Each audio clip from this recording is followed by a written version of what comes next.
Show's over. Show's over. Hey, it's fun, y'all. Yep. I think the last time Susan, Britt, Conrad, and I were all in the same room together was probably 2008. So this was nice. Years. That's awesome. Harbortown is an all-new series In a long from Miniature time. Building Authority, Yep. the leader in tabletop gaming scenery. Unique. Now, I can't remember. Flexible and Conrad, playable. were you the one that they were Harbortown calling will the take your Alpha, like the first Triad member? You were one of the earliest ones, weren't you? No, I came back. I wrapped it up. I was at the end. Oh, that was right. You and I were the Omega. That was it. But Susan, you're one of the most experienced organized players in the world when you started with City and then moved on to Living Greyhawk. Oh yeah, well I did even before that. Before there was Living, I did Gen Con and all that kind of stuff for years. Yeah. But you also created played those things. Living Death? I did play that. What I else? played whatever they called the Star Wars one, Living Force. Oh, right. I forgot they Yeah. even that one. Wasn't there a Living Kingdoms of Calamar campaign? I think Really? so, but I didn't play that one. Wow. Yeah. And then there was another goofy. There was a spy one. Yeah. Oh, for Top Secret or for what? I don't know if it was Top Secret. but Living they also Paranoia did, would have been kind of cool, actually. Wow. Yeah. You show up They did and the, you Gosh, die. sci-fi Imagine that. one. Well, that's what it's almost goes through a like there, but Paranoia is way worse, isn't it? Yeah. Yeah, Paranoia, you Paranoia die is- during is- character. Paranoia, Yeah. I played that many times. Gitano, it's good to see you on, man. Good to see you on, man. You Yeah, know, you can wonderful. reach out Yeah. to me anytime. Oh, Jay, you had Hey, my mentioned some sort of announcement on one of your recent shows, and I haven't gotten to the end of your Master Craftsman Yes. episode yet because work has been killing me this week. Which announcement was it? I don't know. I haven't gotten to the end of the episode. Oh my gosh! All right. Well, it could have been. We're starting this next Thursday, by the way. A new first level in Narwhal. So, there's some emotes. Oh, thanks. I got an emote from that. Gitano, thank you. I got offered the kickoff game for ReaperCon. So I'm running the kickoff game for ReaperCon. And also it could have been that we're going to do a seminar as well for ReaperCon with the same people we have from the crafting show. I mean, I'm just thinking out loud here. Could have been a lot of things. I don't know if Conrad and Britt know this. I think Susan knows this because we played with Jay already. But Jay has a basement just full of 3D terrain that him and his group have been building and collecting for 40 years. So, Yeah. I mean, the Knoll platform, you know, the towers are impressive, the castles are impressive, but to me, that Knoll platform was really neat. Oh, the one from the last How 2 weeks, right? Yeah, how simple that was. Yeah, it's the- just The it's made out of real arcade tree. platform. It's Yeah. real twigs and stuff. It's the game room that every gamer dreams of having. Yes. Don't fear. Yes, Gitano, you got that down. Well, this week it's ship-based. We're doing ship-based out of Heartbeat. So tomorrow night, it's a one-shot too. So I gotta, unfortunately, when you do a one-shot, when you stream it, you gotta push things through, right? Yeah. And for this virtual Greyhawk con that Jay is organizing, I'm going to run an old BK mod. Now, I've slipped up in the Yes. past and I've told people Now you have to which run another one. one. So yeah. Well, I want to do the scariest. I'm doing air quotes for the people at home that can't see me yet.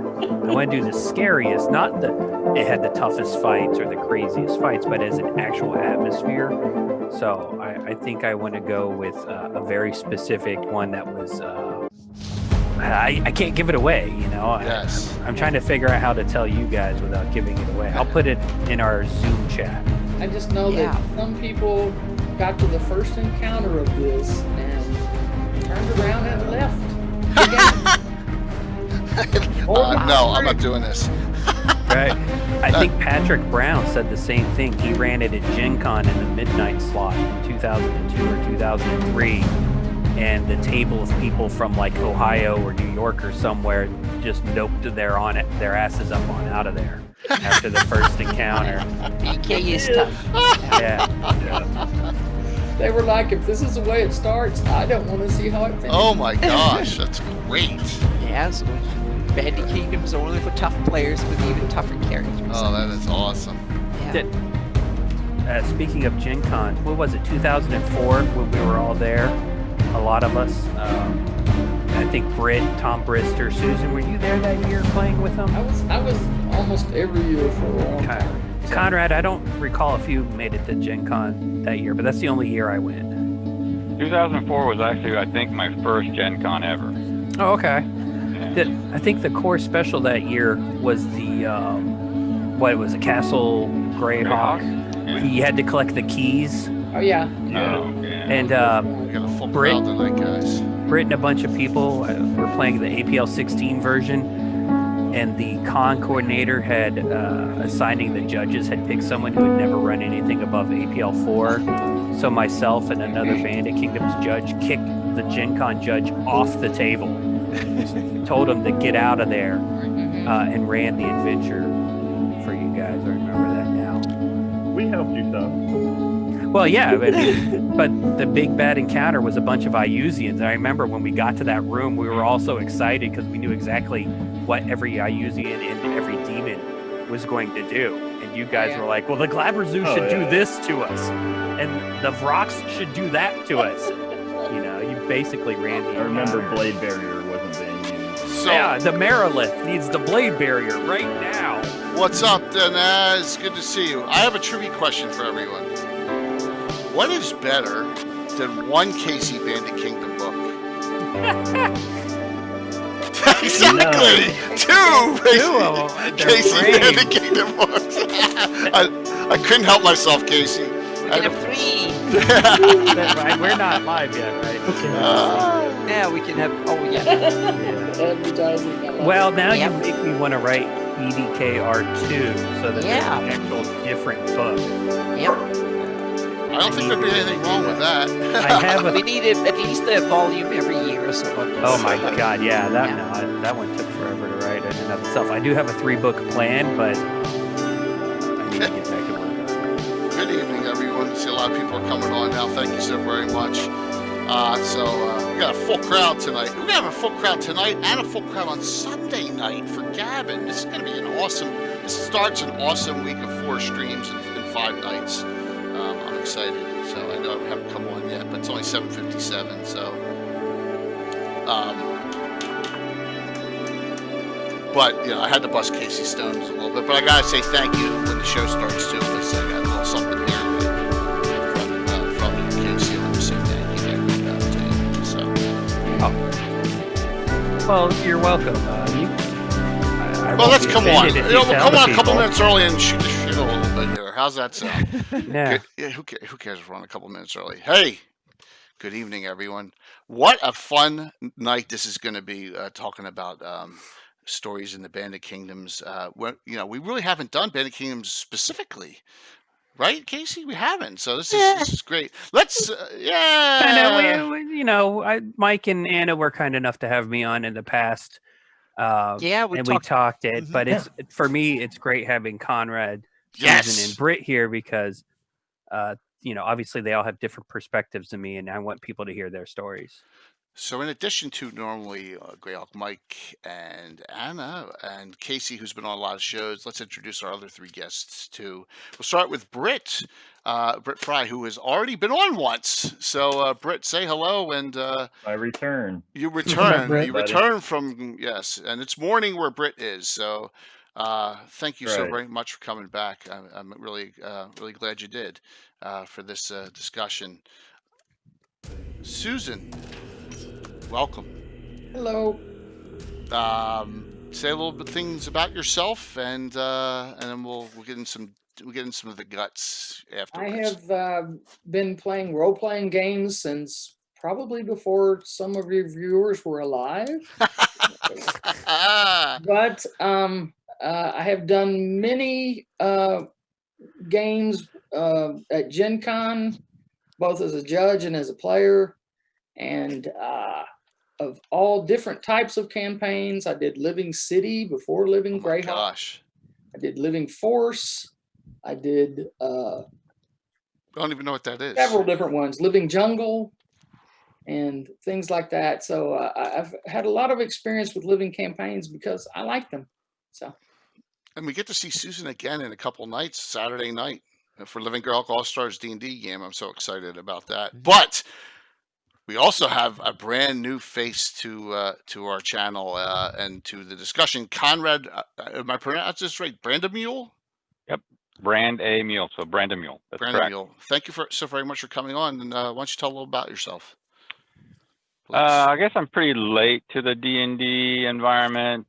We used to play Living City at conventions with some friends, and then all of a sudden Greyhawk came out, and they were like really enthused about that campaign setting, and I came along for the ride, and then there was a local convention where the convention organizer wasn't really good at organizing events, so I kind of jumped in with 2 feet, started doing, going to national conventions like Gen Con and Origins, and started volunteering there, and then towards the end of Greyhawk I joined the Triad, doing lots of conventions in the Oklahoma, Texas area, and we had conventions in Wichita, Kansas, and Springdale, Arkansas, kind of going over the borders to have other content for our players. And then when Greyhawk wrapped up, I kind of rolled into Forgotten Realms, doing some convention stuff there, which was really a light job because they didn't have anything for us to do. And that's pretty much when I really stopped on the campaign side. And Baldman Games is basically contracted by Wizards of the Coast to do conventions at things like Origins and Gen Con and Winter Fantasy. And so I kind of was moved up the ranks in his organization, and to this day I work for him at these events as a volunteer to make sure that the events happen well for the players and the judges. So are you the behind the scenes guy, the event coordinator, or the troubleshooter? No, Dave Christ, who's the bald man, he does all the legwork behind the scenes. Myself and another person are the on-site people that make sure the show runs well, and I'm pretty much like 3 p.m. to graveyard is my shift. Oh, nice. Okay. I'm just curious, what's the latest one or the newest one that's coming up that you're going to be working on? So Dave's got D&D Live, I believe, this weekend. We were planning to do Origins Online, but I think Origins Online canceled that this weekend. Yeah. And we were potentially slated to do something for the Makeup Origins coming later this fall, but I think they canceled that also. So the next one for Baldman Games is going to be Winter Fantasy around February. Oh, wow. It's a big big gap because of the virus. Yep. Maybe there should be something in October. Winter Fantasy is going to be in Fort Wayne, Indiana. So all D&D 5th edition stuff. Cool. Thank you for Go ahead. Conrad was our con guru during the Bandit Kingdoms, and not only could he put on a great show and organize 20 judges, 100, 200 players, but he would treat people right. You never saw him flustered or angry, and he always had a soda fountain going on in the judges' suite. Wow. That was always great. Just he would get the actual soda canisters with the CO2 and the cups, and just took care of his people. And so I just want to say, thank you, Conrad. I really fondly remember those days of attending any convention that you had anything to do with. Yeah, thank you, Conrad. I think you're building me up more than I was doing, but no, we couldn't do it with we certainly couldn't do it with the judges volunteers, right? And we went out of our way, tried to do slot zero, so we took care of our judges. And we try to reduce the expenses for our judges as much as possible, so they just show up and do whatever. And then we tried to have swag.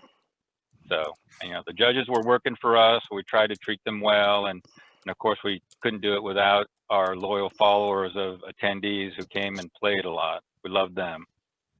I don't know if you remember, but when we were doing the convention in Springdale, Arkansas, which we call the land of milk and honey, which was the Sheldamar Valley, we had people from Chicago fly into to Fayetteville, or Bentonville, I should say, and come to the convention. So it's always interesting when you're flying on a commercial flight that has mostly corporate people going to Walmart, and you have these gamers on the same plane. And they were probably playing a round of Living Greyhawk on the plane, knowing those types. Yeah, nothing wrong with that. Land in the place. Yeah, I remember going to Gen Con, the overnight flight before the day before Gen Con from LA. There was like 160 people or something on the plane. There were probably 10 people who were not going to Gen Con, and those 10 people, I was sitting next to one, and he was just staring at all these people in costume and having all sorts of weird, talking about weird things and killing people and monsters and whatnot. And they were just staring. So we had to kind of explain them, and even one of the flight attendants kind of told the other ones, kind of, we have a crazy flight tonight and blah blah. So that was fun. That was awesome fun. Yeah. So I want to say thank you to Casey for something. I got something as a gift, which I didn't have in my repertoire, and Bill didn't have the Master Crafter in a repertoire for flying mounts, right? Yeah, flying monsters. I got the combat. Casey was kind enough to send this to me. Early birthday present, and for having us on, and for having Susan and I in your campaign. Ah, well, thank you. And really plus, it's the only thing on the planet you needed for your basement. And I noticed that in February when I was physically there, and who is it? Tom made his character polymorph into an owl or something, and it was flying around. Right, yep. And I think I had brought my combat tier with me just in case. And so noticing that was literally the only Dungeons and Dragons related thing that Jay doesn't own, I was like, I'm going to have to buy it for him. Well, I can't wait to utilize it. You never know. We may get use out of it, even with ship-to-ship combat with some flying around tomorrow night. So that'll be... I just wanted to say thank you on that. That is, it was a very kind. Christoph is on. Christoph Nolan is on chat. If you want to say hello to him. Hey, Christoph. So let's do this, Casey. I'm gonna let you let's run some things. Let's get some discussion going between all four of the BK triad. Some stories. Mike and Anna jump in on some questions, and I'm gonna sit back and absorb it. How's that sound? Sound good? Of course. Definitely. Let's start off with when everyone came in, and some aspects of the initial campaign, observations and stuff you liked. So we want to start off with Britt. Okay, sure. I started like most of us here, I think, with Living City. Which of us did not start with Living City? Anybody? I did not. You really? Yeah. Okay. What did you start with? Greyhawk? Yeah, we live in Greyhawk. Okay. Yeah, I was at a convention in Tulsa, I think it was, maybe Stillwater, Oklahoma, playing some Living City with a low-level character I had just started not that long ago. And in another room next door, they were doing Living Greyhawk year one. They were probably, I'm going to guess this was like September or October, so they were just a few months into it. And we went over there and played some games, and I remember I got my Masterworks Silvered Greatsword certificate from one of the adventures. I lost money on everything else, but as it was in year one. And but I love that Masterworks Silvered Greatsword. I kept that thing my whole career with that same character that ended up retiring at 18. So that's when I first started playing, and then I started doing some point of contact and assistant type stuff, I think in year 3, end of year 2, sometime in year 3, I think is when I started doing triad related stuff. I wonder what could tell you when you did that. Is there a resource of some kind we have that could tell us when exactly? Yep. Came on late. Page 109, Britt. Come on. Casey's awesome book. Yeah. What page? 109. It goes up that high? For our timeline. Oh, Of course, I one could of have the, just been making Yeah, up the date then too. Yep. man. Sorry, I had to beat Mike to it this week. Let me tell you something. I went some of these attachments that you sent me. I just snipped the front page of these. The detail's unbelievable in those. Yeah. Those attachments. It's crazy. You should tell the people what I sent you. Oh, should I? Some 'Cause you may get super in trouble. secret stuff. No, go ahead. Oh, okay. Well, here's the besides a PDF of the book, I got it was 4 other attachments. So let me I got to repop this back up. Let me to pull the that up. beginning. Here we go. So John, Blue Box here. This is why you want to use XSplit. So I could just restart this thing like that. Boom, boom, boom. There you go. So I know we're talking about broadcast software. All right, so I got the PDF of the book, so I could snip a couple things out, and then I got this, the Bandit Kingdom's Meta Org Guidebook. My gosh! It still says draft on it because I think they announced the end of the campaign, and I said, Yeah, hell with this. Wow, and unbelievable! Just didn't stuff. finish it. Yeah. Yeah. Also, or Susan. That may have been Susan at that time. The regional NPCs. I may throw a couple of these in my campaign. I like them so much. You definitely should. Oh my gosh, fantastic! And then the third thing was the mercenary groups. I love the names of some of them, and because I love name groups. You gotta have a name for a group, and it's gotta be catchy. It's gotta stick out, and you got a whole bunch of them in this one. I'd love to go over detail on that after we give everyone a chance around the table a couple times, and then lastly, there's Garn and the group. We'll skip those, and then these the attachment with all these. I'll let these scroll through of all these really funny ads, posters for this area. The convention. That Morgenstauler one has a double entendre. If you ever played in the Bandit Kingdoms, you'll get Morgenstauler wants you. Yeah, I think I've talked the half-red dragon stuff enough to hopefully our viewing audience understands that Morgie's a little flirty. Yeah, there's a half-red for everything in the chaotic evil. I mean, you live 400 years and you have access to polymorph. And he had lots of experiences. Yeah, why not? So, go ahead, keep going. I became, let's see here, after Triad, I did that for a few years, and then Circle member for, Casey, when did I become Circle member? Well, Brett. Year 5, I think. A Circle member, and you replaced Doug in August 21st of 2003. Okay, that was Triad. Yes, then you became IU's Meta Regional Rep in January of 2006. That's Circle assistant position. Right, I was helping Jason Bowman. And then Tulok? Did Bowman leave? Tulok after that, yeah. Yeah, and then you became a full-blown Evil Circle member November 22nd, 2006. And then I systematically dismantled the campaign for 2 years, and that was the end of it. Yeah. And as we talked last time Britt was on, he was in charge of the core finale story arc of whether or not IU's becomes a more powerful god. Right. Without a clear ending. It's a shame. I mean, it seems like there's a lot of that was being rushed at the end. Everyone knows. I get to see it. Part of it was the core storyline we actually had. I mean, the fact that the campaign was going to end was a little bit rushed, but the storyline itself had, I'd say, as much planning. No, I don't mean this in a euphemistically way. It had as much planning as any core storyline. No, we had, I'd say, a year and a half to really implement it. We started feeding ideas into meta-regional adventures and even some regional adventures. I'd say a year and a half before is when all that just started going through, and then we'd have every few core adventures would be a storyline that related. So that part of it, we were able to wrap up. The problem was we weren't able to tell the Triad members everything that was going on until later. So they didn't have a lot of time to wrap up the regional adventures and storylines that they'd been working on for 8 years.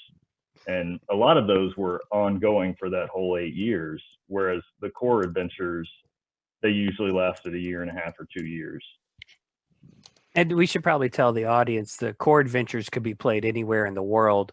Bandit Kingdom's adventures could only be played in Texas, Oklahoma, and at select rare events, cross-regional conventions or Gen Con. So these adventures that Susan Conrad and I and Britt in his earlier days worked on had an audience of hundreds. Core adventures had audience of probably 10,000 or more during their lifetime. Yeah. Great. That's awesome. So, Susan, when did you come into the play here, as far as like time frame? And I was actually a play tester for the very first Bandit Kingdoms module. Oh wow! And in fact, the play test was in my condo, and so we investigated what we thought about that, and it was a very creative group of players that were with us the entire campaign long, and some of them also served as triad as we went along. And that, by the way, I did play the very first Gonigan character, which was our series of halflings that we had in the Bandit Kingdoms, who all took the name Gonigan because when everyone looked around for these halflings, they go, "Where is that halfling? She's gone again. Well, where is my purse? It's gone again." And so that's where we took that name. And awesome. And so we had a whole bunch of players. It was an actual meta org before it was done, playing Gonigans. But that's where I started, was as a play tester. And actually, I was a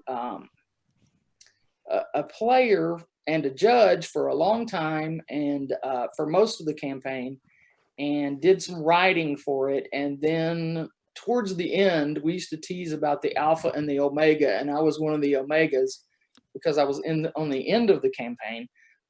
Then I became a triad member and was mostly focused on the meta orgs at that time. Wow. Susan actually replaced Britt when Britt got nerd promoted, as I like to call it. And she joined us in March of 2006 and was with us till the end of the campaign at end of 2008. Good job. Oh, you broke up. Uh-oh. Yeah, he's in South Korea. We call that pulling a Jason Zavoda.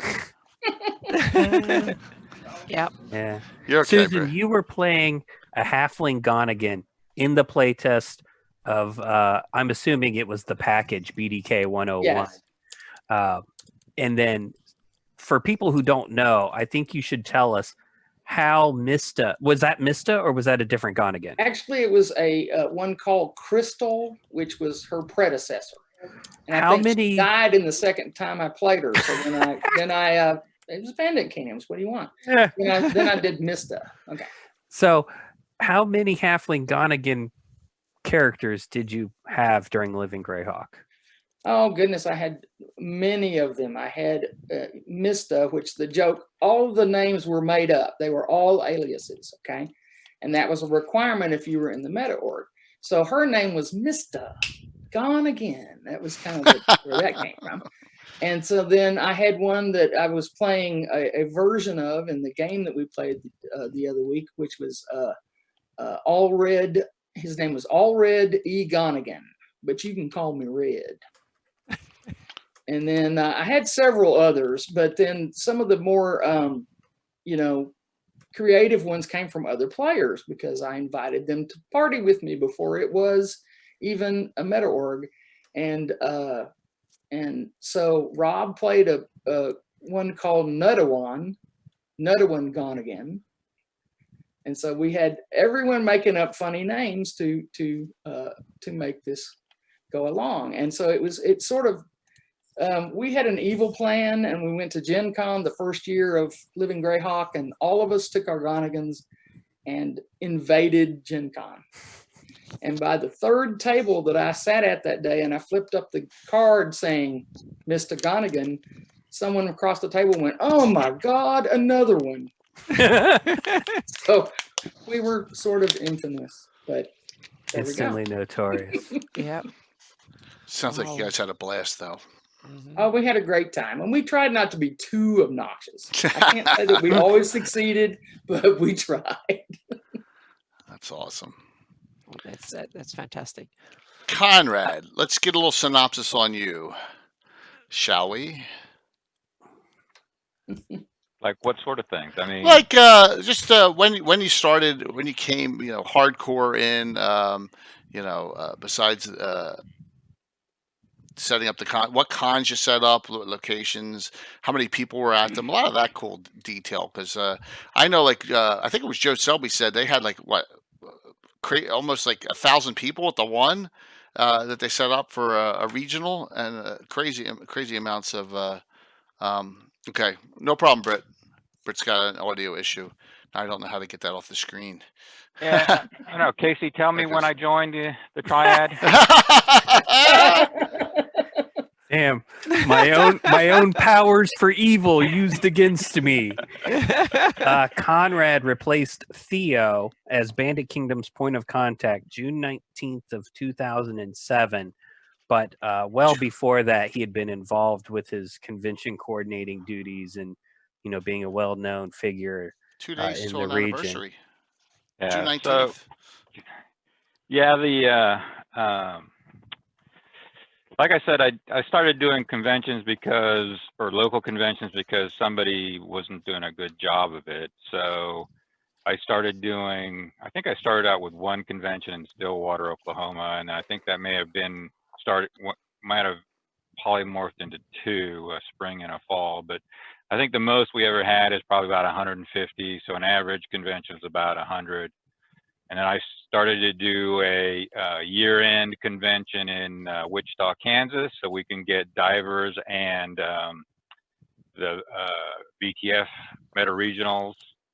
And that was very popular in that part of the country. We got people coming in from Colorado to play and catch up on modules. And we started to do 2 in Springdale, Arkansas. So that's in Sheldamar Valley. So we got one convention was doing the meta regionals and one was doing the modules from that state. I can't remember what region that was. Yeomanry. That's right. Arkansas. Yeah, Arkansas. Mm-hmm. Yeah. And then BK Con Queso was once a year in Tulsa. Then I tried to do another convention opposite 6 months every so often there in Tulsa as well. And then we did one convention in Oklahoma City. And then whoever needed help in Texas, I would jump in every now and then. So it got to be a little crazy. Did you come up with the name BK Con Queso? No, I think that was Calvin Kelly that came up with that a while back. Was a committee effort. Yeah. Oh, really? I always forget Britt was an Oklahoman as well. Yeah, I was in Tulsa at the time. So Yeah, we were all just bouncing ideas. To me, it's funny because in living Greyhawk and maybe other forms of D&D, the term cheese is, that's an overpowered rules item that someone has. Like some of the feats or powers in 3rd edition. Well, that's just cheesy, So I always thought BK Con Queso just meant the convention was all about, cheese, but I think it just was also a catchy name. Yeah, that and you better have it if you want to live kind of thing. Bandit Kingdom. Cheese. Yeah. Bandit Kingdoms. One of the nice thing I think back then was Yahoo Groups was pretty popular. So you had like Tulsa Living, so that got the community from the Tulsa area. You also had the BK list, and you had the Greyhawk list, and you can go to each of the different regions and they'd have their own list. And then you had Warhorn that you listed all the conventions. Everybody could use that as a pretty much a free convention organizational tool. And if you go on the calendar, you could have a pick of any kind of convention, at least 1 or 2 different conventions every single week of the year if you're willing to travel. And that's just pretty amazing from a content perspective. As long as you had the funds to be able to travel, you can go anywhere and play anywhere. So, Conrad, I'm sorry. No, go ahead, Jed. Conrad, it sounds like you were all over the place during this time frame. I mean, it sounds like you were traveling a lot. It became a lot. Now, other career going on at the same time, family too? I mean, I'm just curious as to it sounds like the time was a massive amount that it took, especially for the planning of this, for all those cons. I'm just curious as to how much. I mean, did it take like 20 hours a week? Something crazy, or even more maybe for all the planning you did? So I worked for a university. Okay. So that gave me a little bit of flexibility, and there were certain free resources at some point in time. But some of these conventions, like in Arkansas, was only 35 to 45 people. So not a lot of work, just a little bit of prep work, and spend an extra weekend to go over there and run slot zeros for the judges. So it didn't take a lot, thankfully. It was the bigger conventions like maybe BK Con Queso or one in Stillwater that took a little more time, but some of those were like the one in Stillwater was piggybacking off of a larger convention, so I didn't have to deal with the hotel and things like that. And when we did BK Con Queso, somebody else was already taking care of the hotel and those kinds of things. So hotels and those kinds of things can take up a lot of time. So some of those things were taken care of for me. Conrad, how the hell did you convince a golf course to host a convention of D&D? That's awesome. Golf course.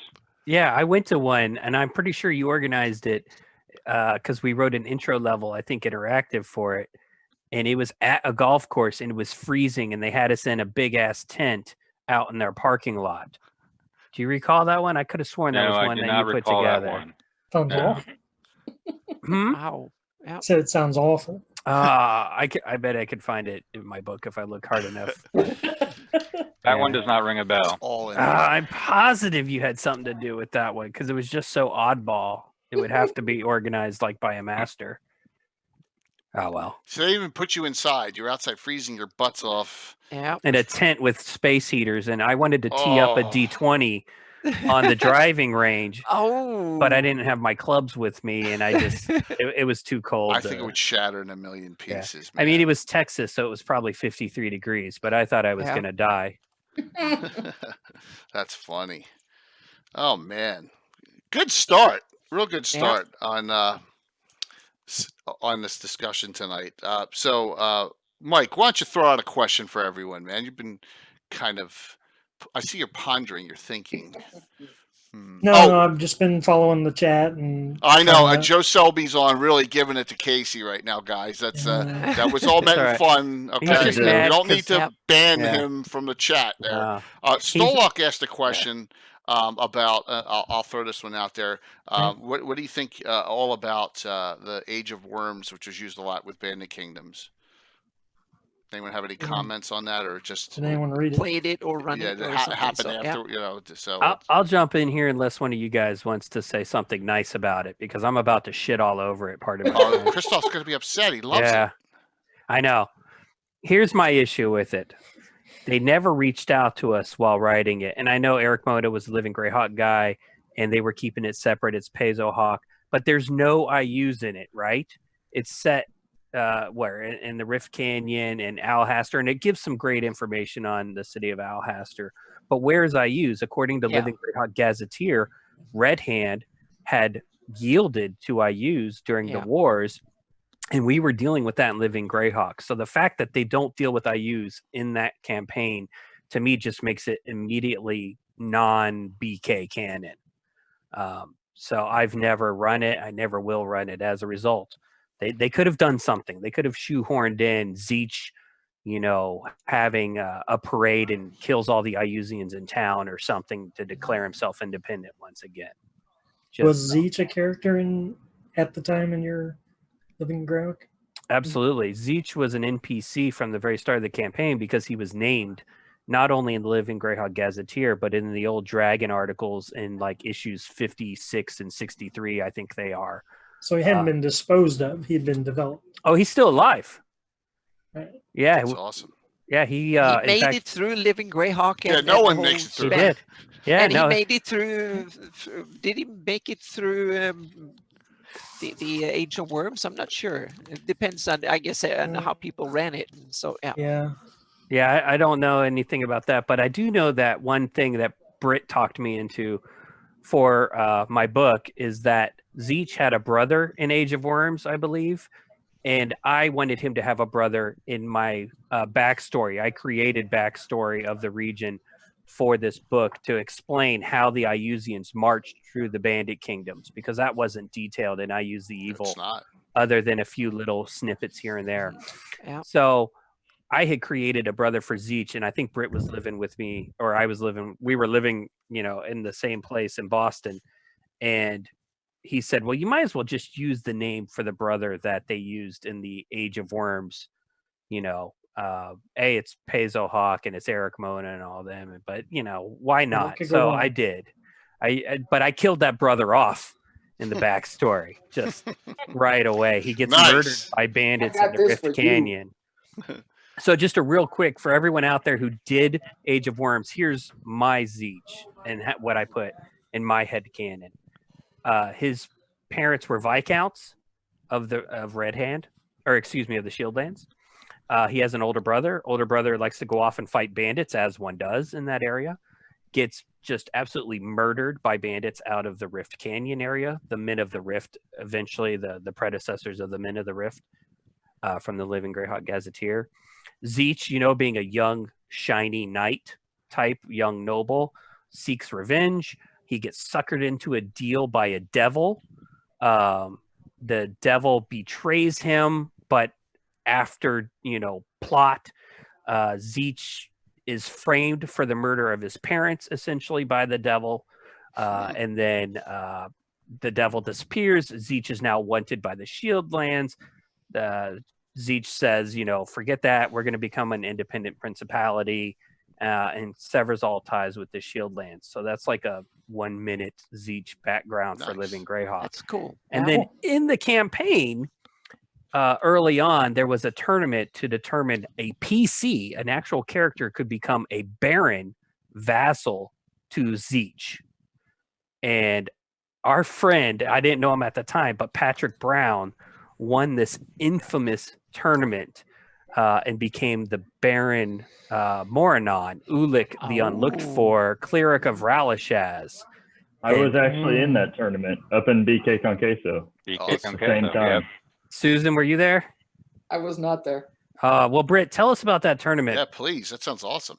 Yeah. It was basically, and as it's the Bandit Kingdoms, we were trying to figure out what the rules were beforehand so that we could all cheat, figuring out other ways to cheat. We figured out that it was going to be a jousting tournament. And what was happening was there was a convention was it in Austin or Dallas? Anyone know? It's before my time. I think it's Dallas. Okay, yeah, there was a convention in Dallas probably, and one in Tulsa at the same time, and we were phoning results back and forth to each other. I think that's how it was working, wasn't it? Or did they come all the way up to Tulsa? No, I think it was you were phoning back and forth, as I recall. Okay, yeah. So we figured out it was a jousting tournament. People were trying to talk to the Triad members to get scrolls of True Strike and various things like that they could try to find a way to use magic device and get the thing off while they're holding their shield and their lance. There was a lot of rule checking. And magic items were incredibly rare at this time in Living Greyhawk. Yeah, incredibly. It was people were throwing all their money together. Plus magic lances and stuff like that are even There's a more lot rare. at stake. Oh yeah. They were probably using doors for shields, but that's a joke for another time. Yeah. I don't think anybody had a magic lance or anything like that. That's how low key it was. But it came up to, I believe, Ken Ferguson from Divers and Patrick Brown in the finals. Link it the Amazon for it, please. Yeah, it's in there, I'm sure. And there was some out of character intrigue about that, about whether it was thrown to Patrick because he was in region. As far as I know, it was not. It just happened that Patrick's people were better at cheating, which if anybody knows that group, it was like Patrick, Don Wolf, Keith McAleer. the whole group that would play at Gen Con together, they are very good at bending the rules. Not breaking them, just bending them. So I think that's all it really was, is they were better at it and got a few things to happen, and he ended up winning it. And it was a good thing because he played it. He became an NPC later, but he tried to get the area or the keep that he won. He tried to get that into regional storylines and develop it throughout the whole campaign. That's nice. So it was a nice development. It was a Wand of True Strike, if I remember correctly. Whoa. Yeah, and from the stories I remember hearing, and yeah, Britt was kind of a semi-NPC even while active because the character had become this Baron Moradon, and he was a very good role player. So people wanted to kind of, hey, here's this guy who could be a neutral mediator between some of the factions in the Bandit Kingdoms, who just happens to be a player character. So you wouldn't have him necessarily be in the adventure, but at an interactive, you could pull Patrick over to the side and say, okay, Prince Zeech tells you this is what he wants to happen. Now go make it happen. But Patrick is playing a cleric of Ralashaz, so he would be like, I don't really give a crap what Zeech says. You know, I'm going to go do what I feel is right. And he would always make it work, whatever craziness he had in mind. So that was just a lot of fun. And when the character did hit 16th or 17th level, whatever it was for retirement at that time, we then officially made him an NPC and put him into adventures. Still alive? Yeah. So again, I think I talk about this briefly in my book's calendar or timeline. We had him. I think we talked to Patrick briefly and said, "Hey, we kind of want to give another character a shot at being the Baron Moradon." You know, Patrick was at the time being very active with what was his lightning musical act, Architect. Yeah. And which made it onto TV. What America's Got Talent. He was the MC of Architect. They used to play at Dragon Con every year and things like that. So Patrick was very busy and really wasn't around for us to use much as a NPC anymore. So Patrick said, yeah, that's fine. And I figured, what would a high-level cleric or Alashaz do with his buddies who are all retired? Go plane hopping, right? You know, you're 16th, 17th level. Go do crazy stuff on other planes. So for me, I wrote it that he left. He went plane hopping. And then another PC had a chance to become the Baron, which I'll talk about in a second. But in my headcanon, the Baron goes off at 17th level and comes back a few years later at 12th level. Like, that was the wrong vacation. That was like he went out and he died a bunch of times or had level drains happen to him and just said, to hell with this, I'm going back to Oerth. But that's just something in my head. I don't know if Patrick would approve. He followed in Len Lekofka Leomund's footsteps and started plane hopping. And then we had another tournament for a PC to become the new Baron. And in this one, we had the crazy cleric of Ralashaz design the events, again, with Patrick's blessing. And instead of the best character results winning the title, the worst character won the title. Because the cleric of Ralashaz really didn't care who became the new Baron. Did the players know that? They did not going into the tournament. Great. Yeah, so we had people jousting with chickens as their weapon was kind of a thing during that. I remember there was a catapult launch where you fired your character however far you could and see if you survived. There's an insane walk through a wall, a prismatic wall was one of the tests. Oh my God. And we were expecting people to do this. We were expecting people to say, no, I'm not going to walk through a prismatic wall. But people were just really wanting to become the new Baron. So they did. Oh my God.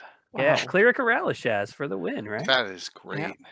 Conrad, what are your thoughts on all that? Man, that's awesome. Well, I think we had good content. And, you know, speaking of that particular first joust with Patrick, the mere mortals, like a lot of us, you know, we didn't have the cheese, we didn't have the power gamers in the group, so we knew there was just shenanigans going on. It's just, you know, how bent did things get? But, you know, the overall perception, I think, was there was a fair amount of cheating or shenanigans going on, and that's unfortunate from a healthy campaign perspective. There's a perception of shenanigans going on, and that's never healthy. That's an awfully big prize at the end there. That carrot's huge, so I can understand what happens. There's always, we just saw the ever mysterious Tim hop on. You always got to bend those rules as far as you can before you get the no DMs crushing fist, right? So I can understand it happens in every campaign, some in every place, every time. I'll also say, Britt mentioned it a couple times, or did some name dropping, like Jason Bullman. He was, I think, a Triad member, went to Circle, and then he went on to work for Paizo, became a publisher there, and then he went on to do game design. Chris Tulloch, he was a Triad member in High Folk, Wisconsin area, and then became Circle member, and then he went to work for Wizards of the Coast as D&D content manager, and then now I believe he's doing Magic related stuff. So, all these people that started out in Greyhawk went up, different levels of the gaming industry, and they're out there doing stuff. Yep. Oh man, that is just, both of them sound. I mean, I wish, like Sebastian Thielman says it, that second one was crazy and he almost got permanently killed. I would have loved to have been in that, worked my butt off, and found out the worst person won it. That would have been, oh my God. I could look up the events, but there was... I was playing Miss Gonaghan as an NPC, and she was running some of the games for the Baron because she was his good friend. And what they didn't realize was that she had changed actually she got someone else to do it because she was a judge, so she wasn't supposed to do it. She convinced another player to go over and change all of the range finders on the catapults. So they would the player would set it thinking, well, I could survive this, but it was going to fling them further because this player had played with the scale. Right. Oh, That's someone's suggestion. And one of the other events in that was, so there's a big moat around Moranon Keep, and so there was a regatta, right? There was a rowing race with the PCs, but we put the giant octopus in the moat, right? And the thing was like a CR 15 or 20. I mean, it's just ginormous thing that would pull boats in the underwater and things like that. But the eventual winner was a dwarf who had just like terrible luck, but survived the entire event, and he became named the Baron. And part of the deal was you had to marry Prince Zeech's sister, because that's why Baron Ulick retired. He didn't want to be chained down with a wife, right? So Zeech said, "You've got to marry my sister." Ulick says, "To hell with you, I quit." So new Baron has to marry the sister. Okay, yes, arranged marriage is not cool, but it's D&D and fantasy. Right. Yep. So anyway, the dwarf player was very respectful about the whole arrangement and the situation. And as it turns out, the couple, did not have wedding duties or whatever. They didn't seal the deal, so to speak. So the dwarf was actually respected by Zeech more because he didn't take advantage of Zeech's sister, just because of that event. So just a very deep dive there into one specific event. Okay, but who was the guy that played Zeech's sister at the Interactive? Oh, was that John? Is that John? We had like he's a buddy of ours, but he is not a small man. Yeah, and he was right. He was dressed up, if I remember correctly, like in a blonde wig and a blue dress. Yes. And he was. The player didn't know this was coming. Yeah, I forgot about that as well. Yeah. Oh my gosh. So he just stunned the room when he came out. Blue dress and the pink wig. I mean, it was amazing. Don't you wish people had GoPros then and recordings then? Exactly. That's why you could do stuff like that before. Oh my gosh! Everyone was There's filmed. enough photographic evidence of me as Ladies of Endra, but none of them were moving. Thank God. Oh my gosh, That was just from a question about Age of Worms. You guys went into all that detail. I Yeah. guarantee you that's a fan. I think that's the best, one of the best. I don't want to offend anyone else. One of the best stories I've heard in all these Living Greyhawk discussions. Yeah. That was great. I did not know any of that. That you had 2 tournaments to get that position for the Baron more. Yeah. No, I want to punt another story to Susan. Go for it.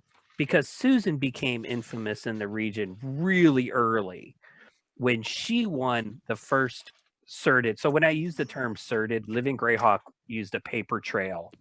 Like, this is the favor of Partenius cert. I can't tell where my camera is.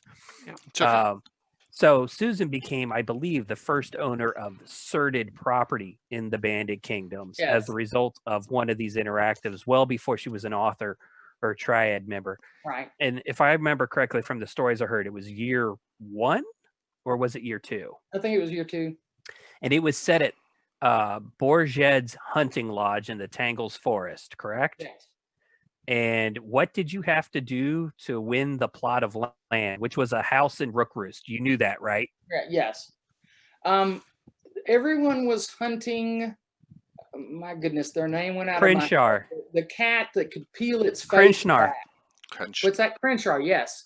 Everyone was hunting these, and we had to go out into the forest and find them and kill them. And whoever had the most heads of Crenshaw at the end would win the prize. And so we had a group that I was in, and they assembled several different players with a judge, and that judge was going to judge them through the tournament. So I convinced the leader of my group that I needed to do things that the group shouldn't be blamed for. So we staged an argument, and he fired me from the group. He threw me out. And so I went through the tournament basically by myself, sabotaging the other teams. And, leading in the wrong direction, making the Crenshaw, a big group of Crenshaw, come the way they were and attack them.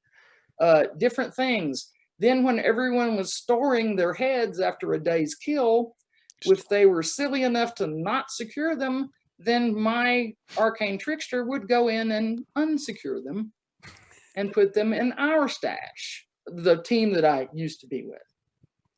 And so this went on for a long time, and basically I made the Triad's life very hard because I was like a 9th team unto myself, playing everyone off of each other, because I got fired from my group because, I wouldn't agree with the leader. You said there are 8 teams? I think there were 8 teams, yeah. So that's big interactive, yeah. 48 players, 8 judges, 2-3 Triad members probably present. Yeah. So over 50 people in an early year of the campaign. Yeah. And you're running around doing shenanigans as a halfling thief magic user. So you're running from table to table, just messing with them? Is that how that worked? I didn't go to their tables. I kind of sat down over where the Triad was. And when people would ask me, I go, well, I got in an argument with my leader and they fired me. And so, it was all in character, and so that's what what I told them. And basically the Triad was coming over to me and asking me things, and I would tell them what I wanted to do. And then they would go and just insert themselves at the table and make it happen. And the end result, Susan, was your group that had fired you had like all the heads or something like that? Oh, yeah. So no one had any of the heads for the monsters they'd killed. Yep. So what did you get certed? I got the Gonigan House. It was actually called something else, but then we made it the Gonigan House, where all of the halflings with the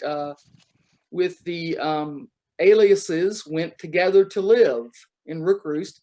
And Grandpa Gonigan was the one that ran the house. He hosted it. And his signature magic item was the Grandpa's spoon of peach pudding. Instead of a Merlin spoon, this would only create peach pudding by the vat and pudding all the time. Because, halflings, they have to have 11sies, Yeah. So we we had that, and then I created several NPCs for it. So Grandpa and his dog, and there were lots of named people there. And then any of the Gonigan players that had that name could go and stay free at the Gonigan house when they were in Rook Roost.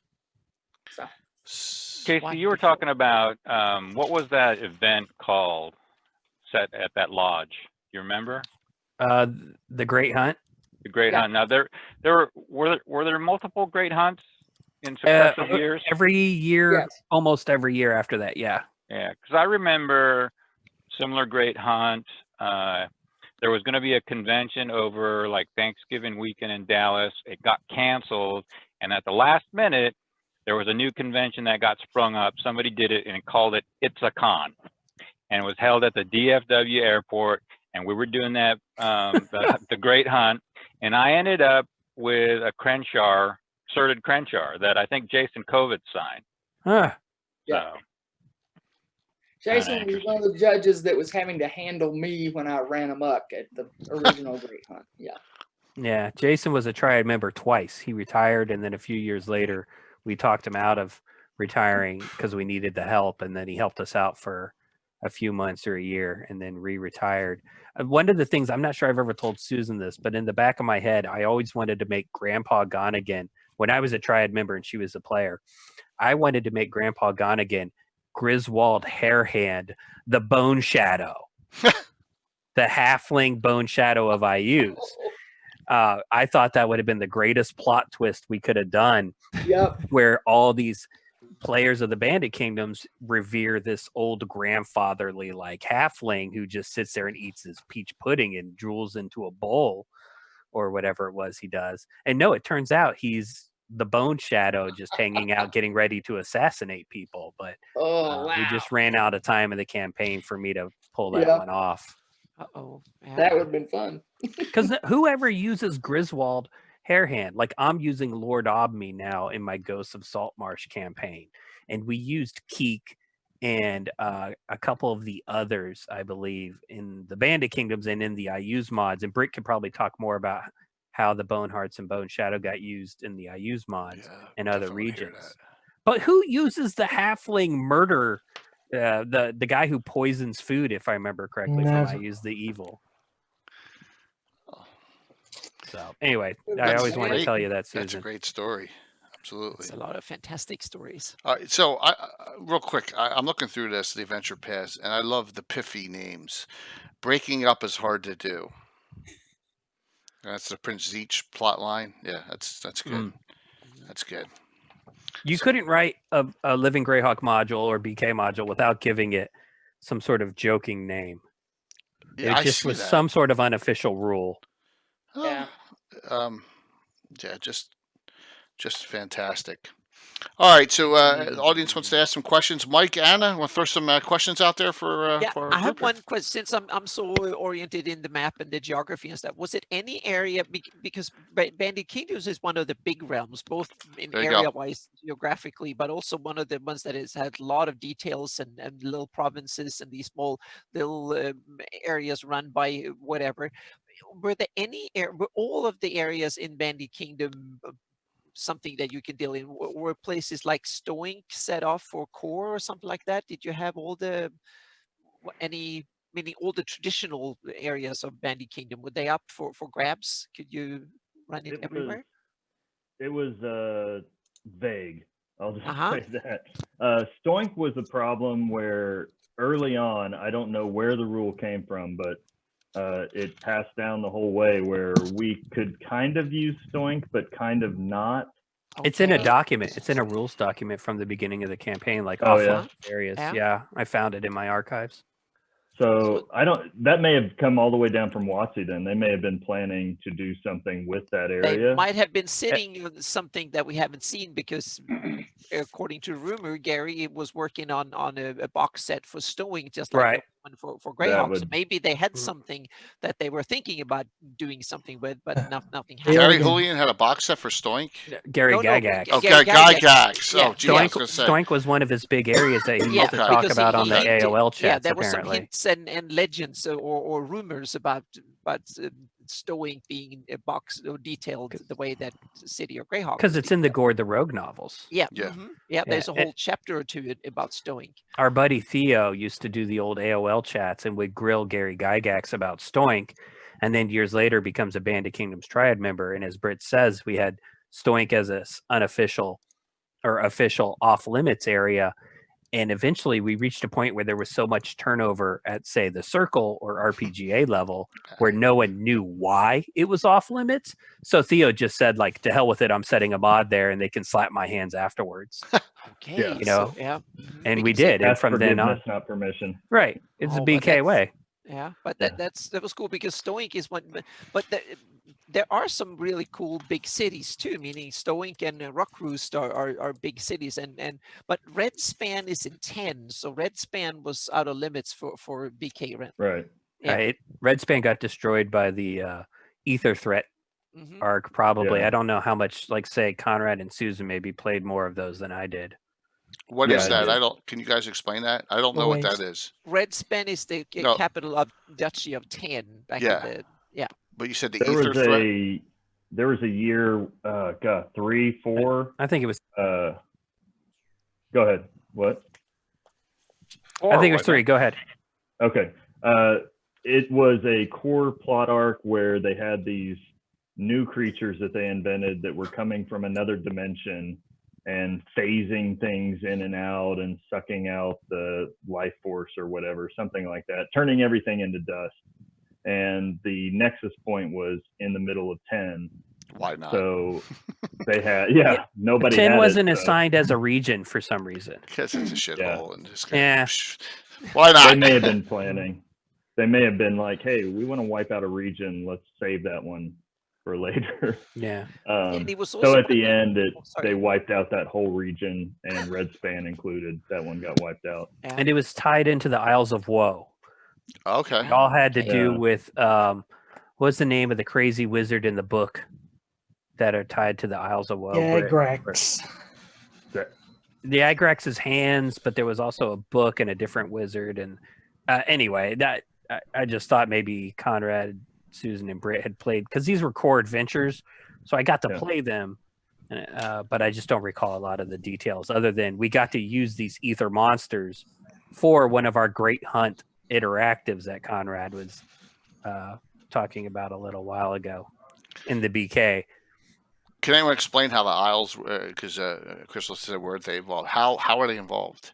The Isles to that. The Isles of Woe. What's the connection?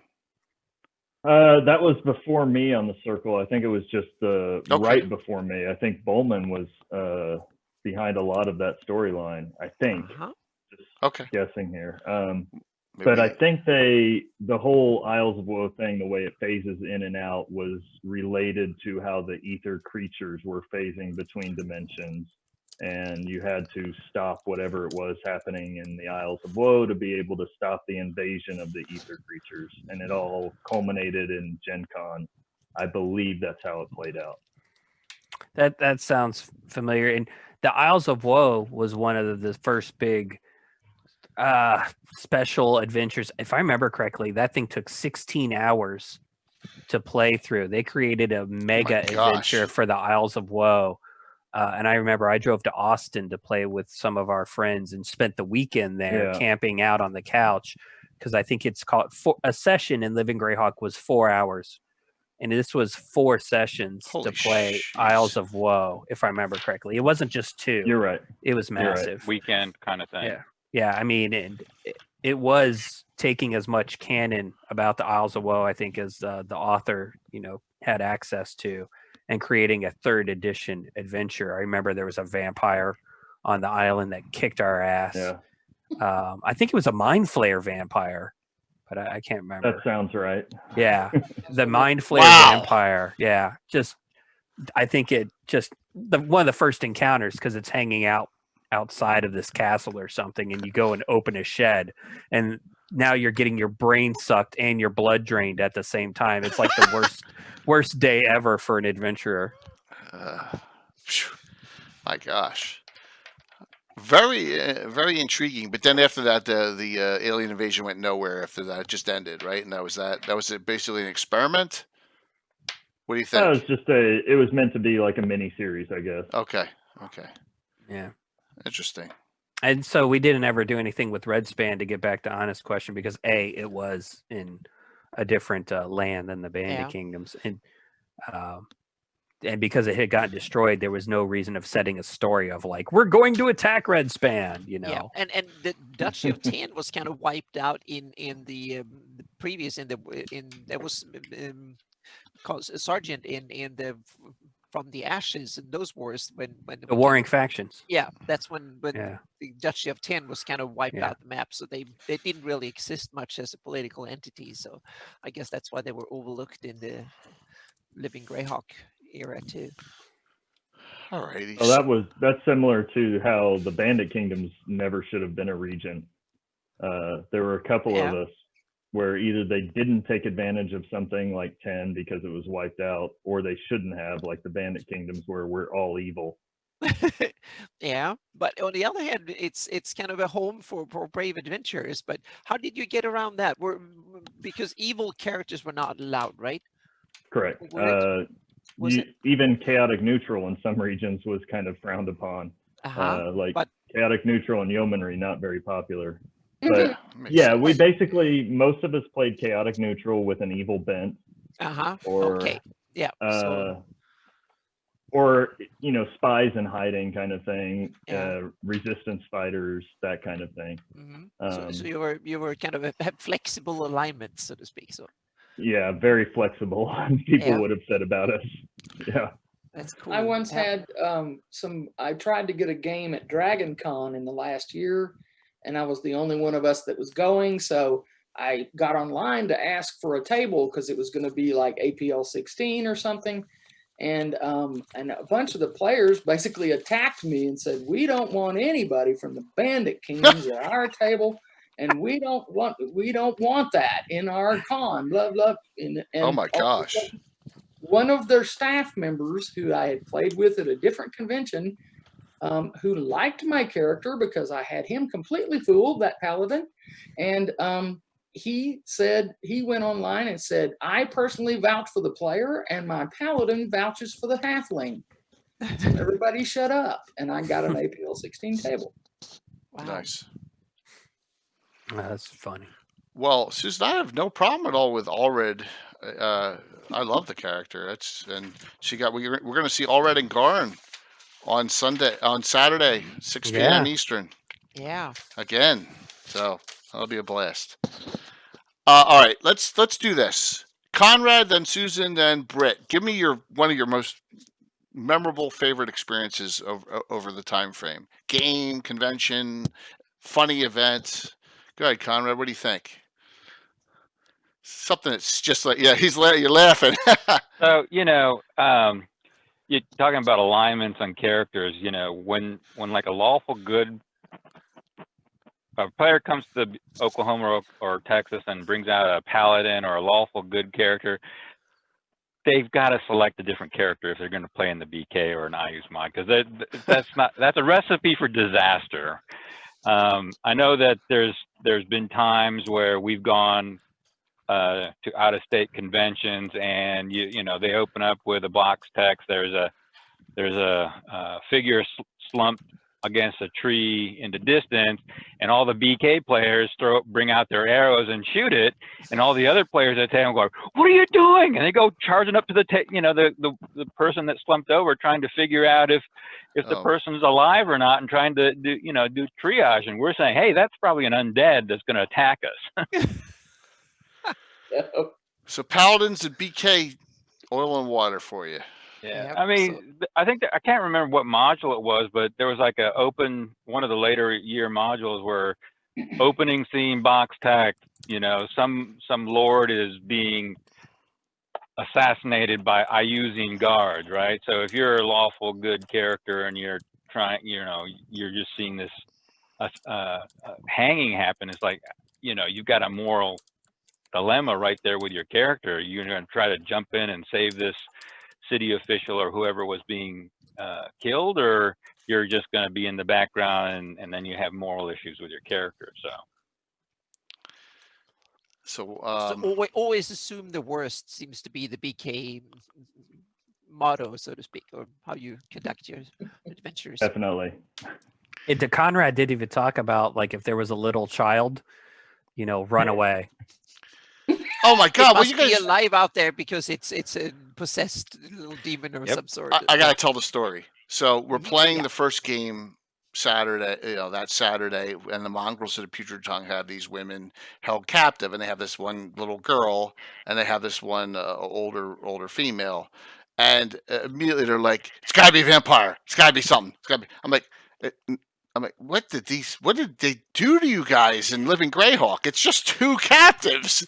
They're immediately thinking that it's some kind of malevolent creatures or rakshasas or whatever, but no. So it was just two captives. That was it. Trust You've been able issues. to cast a true seeing on them, or like something that you interrogate them using magic, then you'd be sure.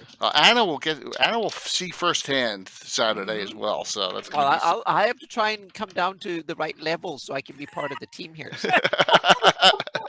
the I know. paranoia. In some of the early modules, we were lucky if we made our upkeep back. Yeah, no kidding. So we would go. The lead out of the doors. Yeah. We've heard these horror stories of the poor characters. You have to explain upkeep, Yeah. Conrad and Susan. Oh my gosh. Yeah, please. Yeah, please explain that. Yes, Sue Yep. wants to give us about upkeep.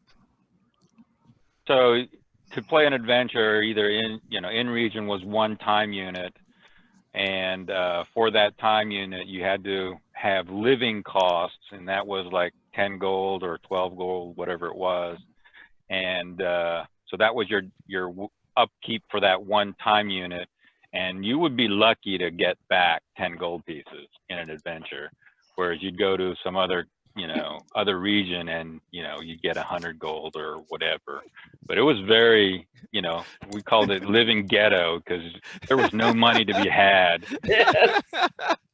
And we went to other regions. We'd strip the bodies bare, we'd take the shoes, we'd take the gold fillings, we'd take anything of monetary value, and the judges and players are looking at us like, what are you doing? Casey said you guys would take doors off hinges, you take bags of flour, you take nails. I mean, you take all sorts of anything you can turn into cash.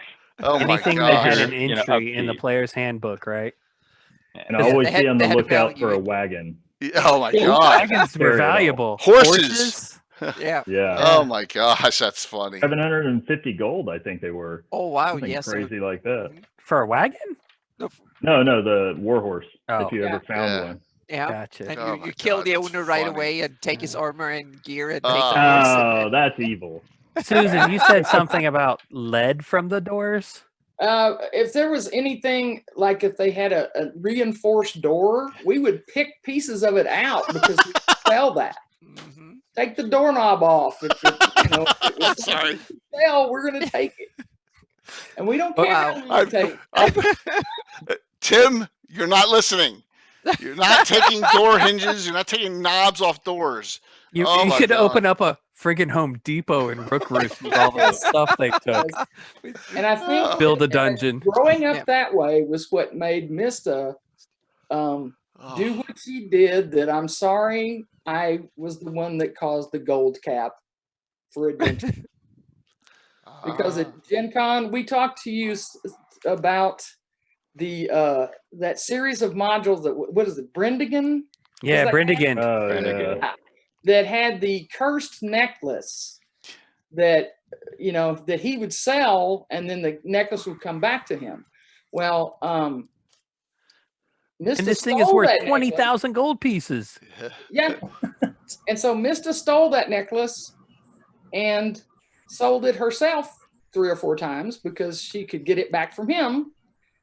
And so when we got to the end of that module at Gen Con, I had like 30,000 gold pieces. They had a meeting about me at HQ and said, no, you don't. So you'd be the king of the Bandit Kingdoms. Yeah. That amount. Wow. You'd be dead in the Bandit Kingdom. That's true. You had be hiding that stuff everywhere. Yeah. Oh my gosh. Oh, that's funny. Oh man. Yeah, I one thing about, you gotta, you got to have a decent amount of coinage, or else I guess this is what happens. You know, this is a net effect of stinginess with money, and you know, I can't even imagine the time frame. You guys, the time you're, how long? I mean, you know, 20 minutes of the game time you're scavenging, right? Well, we had shortcuts, right? We created phrases that other regions will say we Greyhawk the bodies. But what that really means, the real phrase is we BK the bodies, as in Bandit Kingdoms. And that means you are taking 20 in 3rd edition terms, searching all the bodies, chopping their heads off, cutting the tongues out. Yep. Searching the room for secret doors, trap doors, hidden things. I mean, you're turning everything apart. So you didn't actually have to spend 20 minutes in character saying, now I go over to the dresser drawers and I lift it up and I look under it. You would just tell the judge, we BK the body, we BK the room. The judge would know your characters are going to spend an hour in that room tossing it, looking for every single thing they can get. Like the fillings from teeth, if they're in the adventure, no, a character is taking those home. I mean, oh my God. One of the things I always looked at people, I was like, traps have a gold piece value. So disable the trap and take it with you. Yeah. And put it in your home. You know, I don't know how many people did that, but by the time I was thinking of that, people were getting enough gold, I suspect. And so I still do that in my home campaigns. Like you can take a trap home with you if you disable it. Yeah. You know, if it's not magical. We would go to other regions and cause consternation by our actions. We went one time to the yeomanry. We were escorting a hooded female, and Mista figured out that the hooded female was in fact a Medusa. And we came to this area where all of these bandits stopped us, and we were supposed to give her safe passage. And so Mista tumbled up onto the back of the horse, grabbed the hood, and told her party to close their eyes, and ripped it back and made lawn art out of all of those bandits. And we, in fact, put them in the wagon, took them home, and sold them as lawn art. Oh my God. Part of the problem with that was, though, that those bad guys were yeomanry soldiers. Oh, okay. So a bit of a culture who were doing clash. banditry on the side, or who wanted the Medusa for some plot point, which we all just ignored whenever we played that adventure, because I do recall that one. So the yeomanry, you know, they had problems with the Bandit Kingdoms people. One time I was playing there at a big convention, I think in Arkansas, and I was seated at a table, and I was flipping through my binder looking for something. You know, everybody had a binder with all your certs in it, right? And I opened to one page, and I was looking at something, and he said, "My God, where did you get that?" And I looked down to see what he was talking about, and it said favor of IUs for something I had done previously. And I flipped the page and said, "Don't ask and don't tell." Satori's asking, what adventure in this book is it, Casey?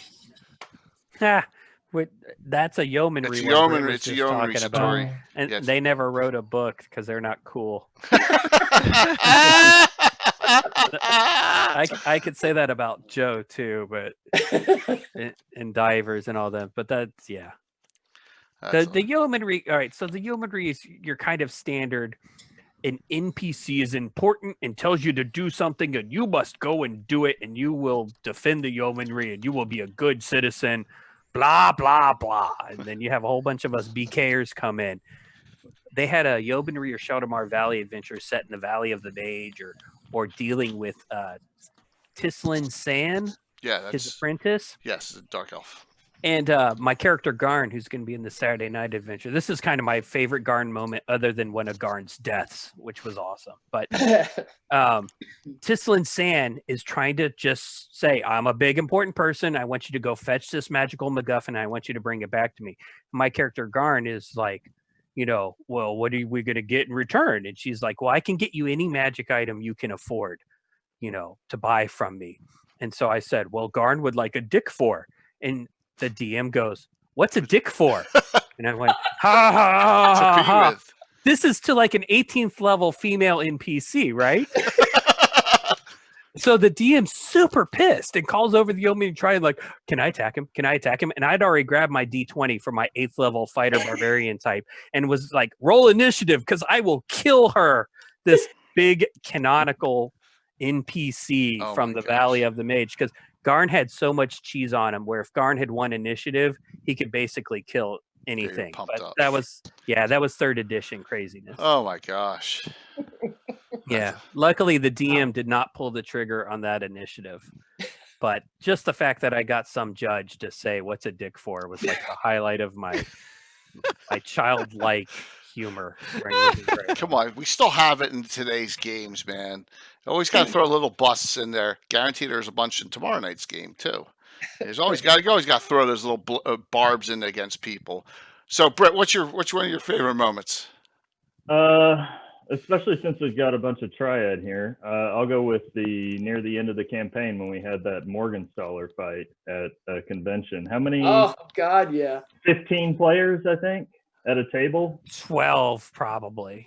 12? Oh, yeah. Okay, that's still a lot though. One table. One table, 12 players. We had 3 of us were running the table. Like one person was tracking initiative, one was doing certain NPCs, another was doing other NPCs. And it was all basically a big fight against that guy, Morgenstaller. Yeah, we finally let them get a good crack at him, and they did pretty well. You know, a couple of them died, but they should. Well, they used a freaking candle of invocation to summon a solar. Yeah. You know, and they still barely won. Right. And the solar immediately can cast mass heal. Not just heal, mass heal. So everyone's back up to their max hit points. It's huge. I mean, that was a huge magic item that they burned. But the dragon had started that fight with a demon in its mouth. And that demon had something called an aura of retribution. Any damage the demon took, everyone within 30 feet took. Like, save for half. Now, that demon only starts with like 50 hit points. So as soon as Morgenstaller kills it, that effect would be meaningless. But there was a 3rd edition spell called Delayed Death, which I absolutely cannot stand, from the 3rd edition Tomb of Magic or whatever it was called. And PCs were using this left and right. Basically, you could no longer die in Living Greyhawk as long as one cleric in the party was high enough level to have this spell prepared, or at least one PC would not die. So I said, well, what would happen if I put Delay Death on the demon that has the aura of retribution, and Morgenstaller starts the fight with the demon, the Jovok, from Monster Manual 3 or 4, if I remember correctly, maybe 2, starts the fight with the demon in his mouth, does a quickened breath weapon, because you can do that in 3rd edition, then drops the demon, and then does a full attack on the demon, which is like armor class 10 or 12, you know? So Morgenstaller could do his full power attack routine. And all of that damage would go out to everyone within 30 feet. So that was my big plan to kill all the PCs. And unfortunately, someone else threw an RPGA reward card, won initiative, and cast Dispel Magic on the demon before we could do the big shtick. We were also using those Jovoks as bombs too. Morgenstaller was carpet bombing. Yeah, they were doing delay death on a Jovok and then throw it down and take falling damage right next to the PCs, so that they take that 30-foot boom. Yeah, I always had the Flight of the Valkyries playing in my head during that interactive when the Vroks come flying over the Tangles forest, dropping the Jovoks, and as they hit the ground and explode, everything within 30 feet of them takes the damage from 20d6 from falling, capped at their max hit points. That's brutal. Yeah. So you had PCs casting Featherfall as the demons were falling out of the air to lessen the fall. Yeah. So do you have Christoph asked, do you have a WCI score sheet? Do you have one of those, Case? Oh, I probably do. Yeah. So see, I don't think I sent you one of those. I've got a whole bunch. I don't think so. Wow. So here we go. Okay. All right. Okay. This is just the insurgent level for my character, Brianna. What's it state? What's its talk? Some basically, when you fought the Iusians, if any of them lived, they could report back to Iuse or to the Iusian church hierarchy who you were, what you did, what you looked like, what your tactics were. And certain things gave you kind of wanted by the Church of Iuse points. And the more of these you gained, the more the Church of Iuse was actually hunting for you in living Greyhawk in the Bandit Kingdoms. And this actually had effects as in NPCs and adventurers who are Iusians should focus their attacks on you. You could gain access to some rules items through it and things so it's like notoriety. that. Yeah, absolutely. Like in this one, Insurgent, I think, which was the third of 5 levels, Iusians get a +6 bonus on spot checks made to recognize you when you're in disguise, because that's how many times they've seen your poster or whatever. Okay. You suffer a -10 penalty on diplomacy checks against Iusians because they just want to kill you. Just that kind of thing. And then there were some where if they capture you, you're killed and removed from the campaign. Yeah. All right. Who wants to explain this? Letter from the Sage of Rookroost to Greater Bernhardt Jumper 596CY. From the Sage of Rookroost, can you go over all this? He's taunting. He's taunting. Oh, he paid for that. I want to hear that. I want to hear this story because I was like, I read this. I was like, oh, you're taunting a Boneheart. Wow, that's pretty that crazy. was a player named Bill Oppenlander. Okay. And he played a very powerful mage. He started calling himself the Sage of Rookroost. He called himself that. That's he just gave himself the title. Yeah. And so he taunted Jumper and others. And then I forget how we caught him. Somebody go into how we caught him. I know what got done to him after he got caught. Yeah. So there was a Iusian meta-regional adventure, I believe, set up in the where's the Legions of the Deranged? Where are they from? Where's Jumper's? It's way up in the north. There's a specific place with the Burning Cliffs or something like that. What was that, Mike? Yeah, I think that's it. Good job. So there was an adventure set there, and this is what the player told us. He left a note there during the adventure, and he posted this on our Bandit Kingdoms in-character Yahoo group. So we had told people, if you say anything on this in-character group, we have the right to respond to it as we see appropriate. So he told us what this note was. And Theo, I think myself, Susan, some other triad types or author types were like, oh, we got to get him. You know, you can't taunt a greater Boneheart like this. So there was interactive at Texas A&M. I think it was one of the Aggie cons where the tables were going to be fighting a topaz dragon. I think I could have this all wrong. I think that's right. So like, was that the same event where they were fighting the topaz dragon? I may be mixing up events. Well, anyway, forget the dragon. I know for a fact we had Keek, the Bone Shadow plant. Theo was a big fan of Keek's, and he statted Keek out to be a mage killer based on I use the evil and things like that. And so this fight starts, Keek shows up, and Keek, Susan, do you remember what happened? What did Keek do? I just know that he took him down, but they ended up pinning him to the tower, and he was being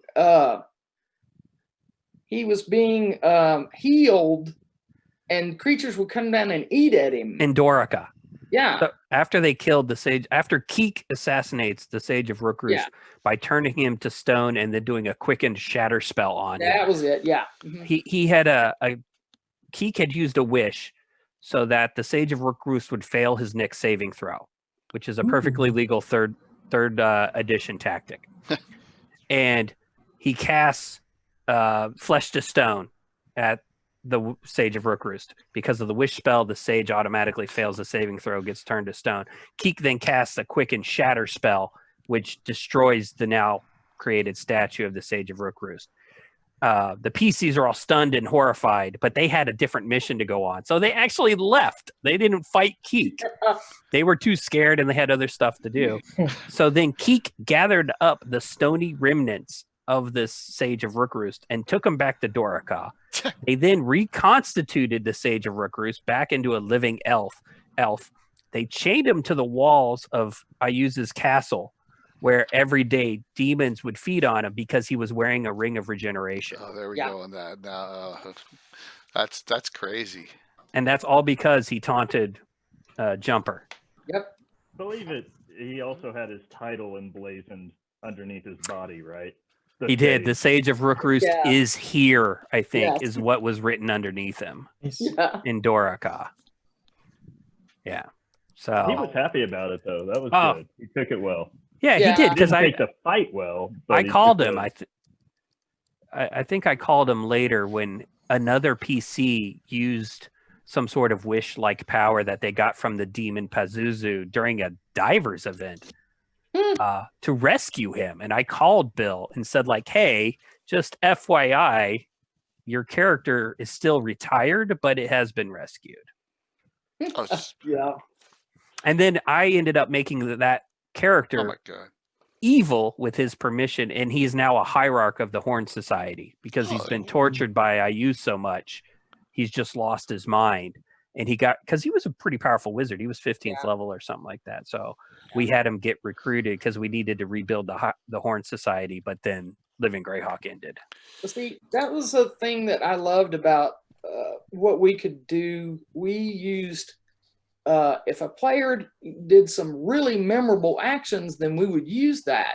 There was a player at an interactive who was playing a dwarf that he got caught in the bubble. The demons caught him in that bubble, and everybody else teleported away and left him. And so we were like, okay, are you going to retire? Are you going to surrender? Do this, do that? I wasn't on Triad. I was a player, but they gave him the choices, and he said, no, I'm waiting until it goes down, and then I'm going to take as many of them with me as I can. And so he did that. And so we got some players involved in it, and there was an entire mission to recover his body and to set a gravestone for him, for this character. And when they blessed the gravestone, it caused a rift to open, and down in there was the new homeland for all the dwarves of the Bandit kingdoms that they had been jonesing to have because there was no place for them. And so we created that and brought in this very heroic dwarf story to open it. And it that's cool. And I think that the players were really happy with how that came out. Yeah. And once that opened up, there were like Duergar under there, and I had them being controlled by mind flayers, and we didn't have Veralos in the Rift Canyon because that article doesn't exist in our Living Greyhawk canon. I don't think it's mentioned in the Living Greyhawk Gazetteer, but we have this area under the Tangles Forest right near the Rift Canyon, and I believe one of our Greyhawk Online friends, whose name is escaping me right now, is using that in his home campaign as a location. So it's neat to see some of these obscure Living Greyhawk details kind of trickle out into the world. So Conrad, what do you think about in its entirety the experience, and are you jonesing now to get back into play like once in a blue moon? Well, maybe. So Jay, what is how would you describe your audience of your show? This is the Greyhawk communities want to come back. So we have people who are interested. There's 4 main channels streaming now. So we have people watching those streams. We have hardcore old school Greyhawk people. We have hardcore 5e Greyhawk people. We have living Greyhawk people. We have contributors to the game itself, like Anna and Brian Blumklotz and Mike. We have the bloggers. It's basically the Greyhawk community as it exists in this realm. Now, we have the biggest personality that is Leonard. Leonard comes on a lot. He would have come on tonight if I said come on tonight. But I was like, this isn't the show for you, Leonard, tonight. Leonard Living, so Leonard's a big name, but we don't have, we've been trying to get the Jim Wards of the world on, and Luke Gygax and them, and we're still working on that. But so it's a nice sized community. Right now we got over 100 viewers watching right now. So I think what was great about Greyhawk was you had all these different storylines. They were regional in nature. And then you would have these interactives that would culminate a plot point, and then whatever happened at that interactive would then be woven into canon for the story arc, and that would evolve over the years. And that was, I think some of the best parts of living Greyhawk. Plus, you go to different regions, you got different flavors of players, whole different personality of the region. So those are the positive things about Greyhawk that I really, really enjoyed. The unfortunate part about Greyhawk was that you had all this regional content that you had to play in region. And so there's a lot of effort and man hour devoted to that content that half the world or 90% of the world couldn't play. And so that was just wasted content, unfortunately. And of course, interactives, they're typically one shot. So again, wasted content. When they try to do 4E with Forgotten Realms, they reduce the number of regions so that they try to generate more content, make it playable everywhere. But you lost that regional flavor, and you lost that draw to go to a convention and interact with the personalities and interact with do those interactive, which had those memorable experiences that you're not going to have in a home game, or not as much, right? Or not the shared experience. So I know that early on in Forgotten Realms, Ed Greenwood was talking to the admins, and we had talked about, wouldn't it be great if they would write some fiction in the Forgotten Realms and then weave that into some of the plots in the Forgotten Realms campaign, and then have an interactive that the book and the story plot line would culminate in some event. You'd have an interactive like at Gen Con, do the event, and then they could follow the results in a follow-on novel. That was kind of a thought process when Forgotten Realms and 4E came out, but the logistics of that was just unattainable, right? So in order for the authors to do their story, it takes 18 months of lead work and prep. And so that then the book comes out, and then you got to organize, possibly an interactive or something like that. They just couldn't get that together logistically from a campaign administration perspective. So I noticed one thing now, and maybe you can everyone can answer to this, but is there fiction coming out now from Wizards with all the worlds that they have? That I'm not aware of. Like, that's gone away, hasn't it, for the most part? I haven't followed it really too much. Yeah, I'm just thinking. I'm thinking that the opportunity was during Living Greyhawk. It's a shame that everyone can't follow this model, and I'm really, Casey, going to give you your kudos here. This is vital for that information, to have it here. If I could quit my job and help other regions do that, I would. Yeah, that was cool. Just the most rewarding publishing project I've ever done. So I appreciate your kind words. And Britt was a huge help. He's listed on the front of it.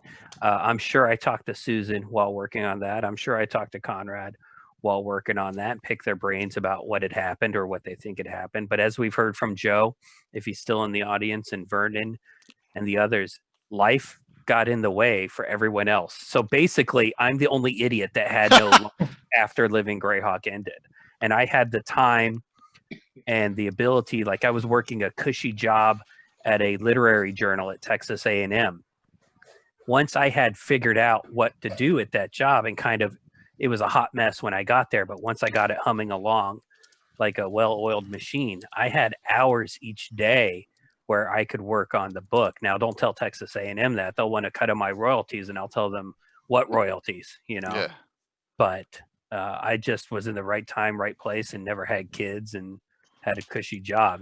Didn't pay a lot, but I had a lot of free time. Yeah. And Britt, legally, you helped him out. Is that? No, I did not. Okay. Got it. Legally, I did not help him in any way whatsoever. Got it. Now- But your name's on the front. That's okay. Right. My Yeah. theory is because Britt's named as a contributor, and I don't have a law degree, so I can be wrong. That means Britt could give himself legal advice about. Yeah, the book. fool for a client. Well, Okay. The person who represents themselves, fool for a client.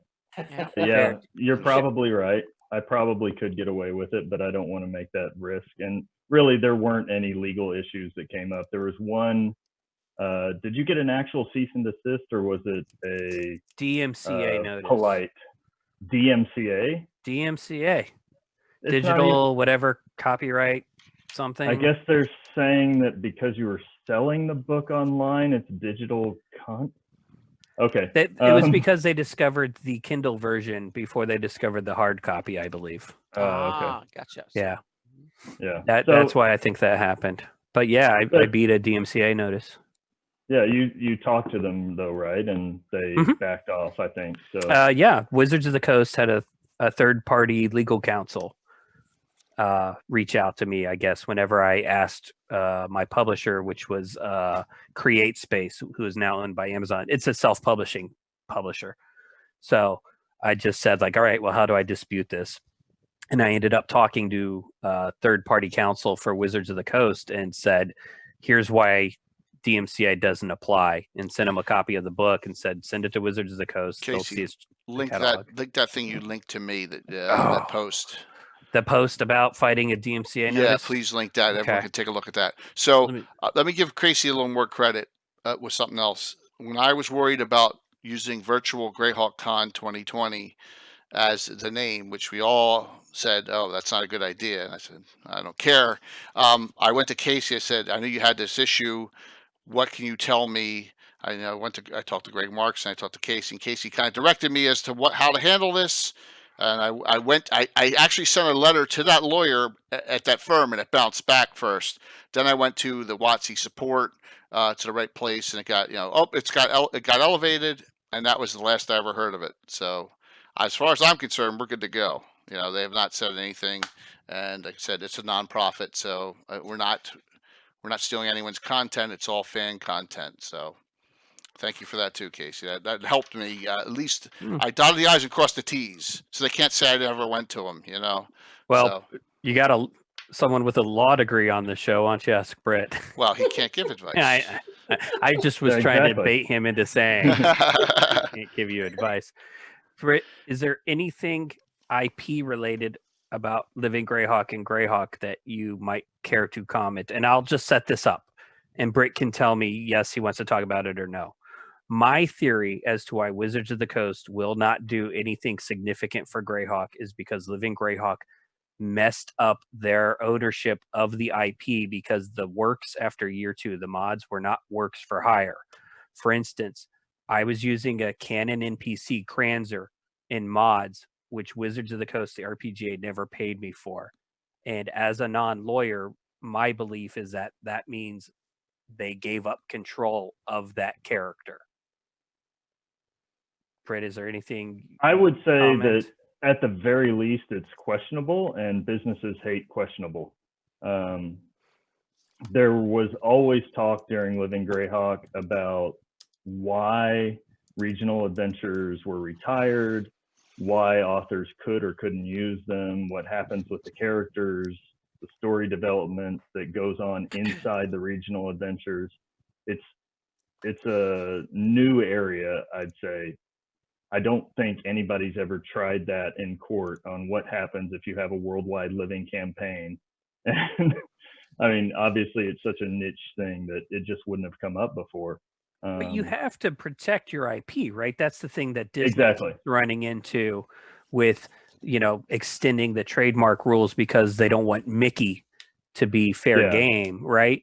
So if I mean, Wizard, as a personal opinion, I think Disney goes too far, but you Well- do need to protect your IP, especially, when it's still within date. And if you don't protect it, you could lose it. So it's reasonable for them to try to protect things, but the problem is the people on the other end don't know law well enough to fight it, so they just have to give up. and it's expensive to, if I wanted to write a full-fledged Greyhawk adventure that used my ideas and some of the canon NPCs we used in Living Greyhawk without being paid for it, that lawsuit or that legal procedure would cost me money even if I was right. So I'm not willing to risk it. But now from their point of view, I think the reason why they're not putting out any new content is because they could write something which has a similarity to something in Living Greyhawk that they can't even fathom. Maybe they set an adventure in Divers and they burn the docks down. Well, Joe and his friends will be like, wait a second, we did an adventure in year 3. We didn't get paid for it. It was set in the free city of Divers. We burned the docks down. You were infringing upon our intellectual property. And I think Wizards of the Coast at this point has said, like, Wow. we can't do anything with Greyhawk because we don't know what landmines exist out there that the Living Greyhawk authors wrote, because there's over 1,000 mods, interactives, whatever. That my makes theory. a lot of sense. Yeah. Yeah, I think there's some confusion there about how copyright actually works, but there's at least some doubt, and you've got a Just very takes good point one. and it takes money and time to deal with that stuff, and it's easier for them to just ignore it completely. They're like, we've got Forgotten Realms, we never let go of it at all in Living City, we can just deal with that. Or we can make new campaign worlds out of whole cloth. What's it called? Forgeborn. Eberron? Eberron, yeah. Right. Or they license other ones like the Critical Role Wildemount. Exactly. Or whatever They can strike deals that way too. Yeah. Right. Yeah. But I think what's interesting, none of us are saying the lack of Greyhawk is coming from, say, Gary's estate, which, I'm not an old grognard. I'm not privy to any of those fights with Gale Gygax or anything like that. There were rumors during Greyhawk that somebody inside WotC did not like Greyhawk. It was all rumor. I don't know who it would have been. I don't know if it's true or not, but it did feel like there were things where, why aren't you supporting it more than you do? But it could all be legal stuff too, where they're like, we don't want to touch this as much as possible. It's working for us. It's selling books, but we're just going to try not to get involved. Yeah. May have been something like that. I mean, who knows? There's so much going on behind the scenes on stuff like that. Who knows? Maybe one day there'll be an opportunity that presents itself, and you have to be in the right place at the right time. Yeah. I mean, Goodman Games is getting a license to republish old mods, so and the Beatles and Grimm's folks are doing their boxes. Look, they reproduced these Greyhawk Temple and all these and Show Can't Throw these adventures for Fantasy Grounds in 2E. So they'll allow that to happen, right? That's a big thing that happened there. So, but redo old modules are safe both from a business and a legal standpoint. Yeah, so not new content. That's true as well. That way they dig into stuff and they just reissue a new polish up in something they already published.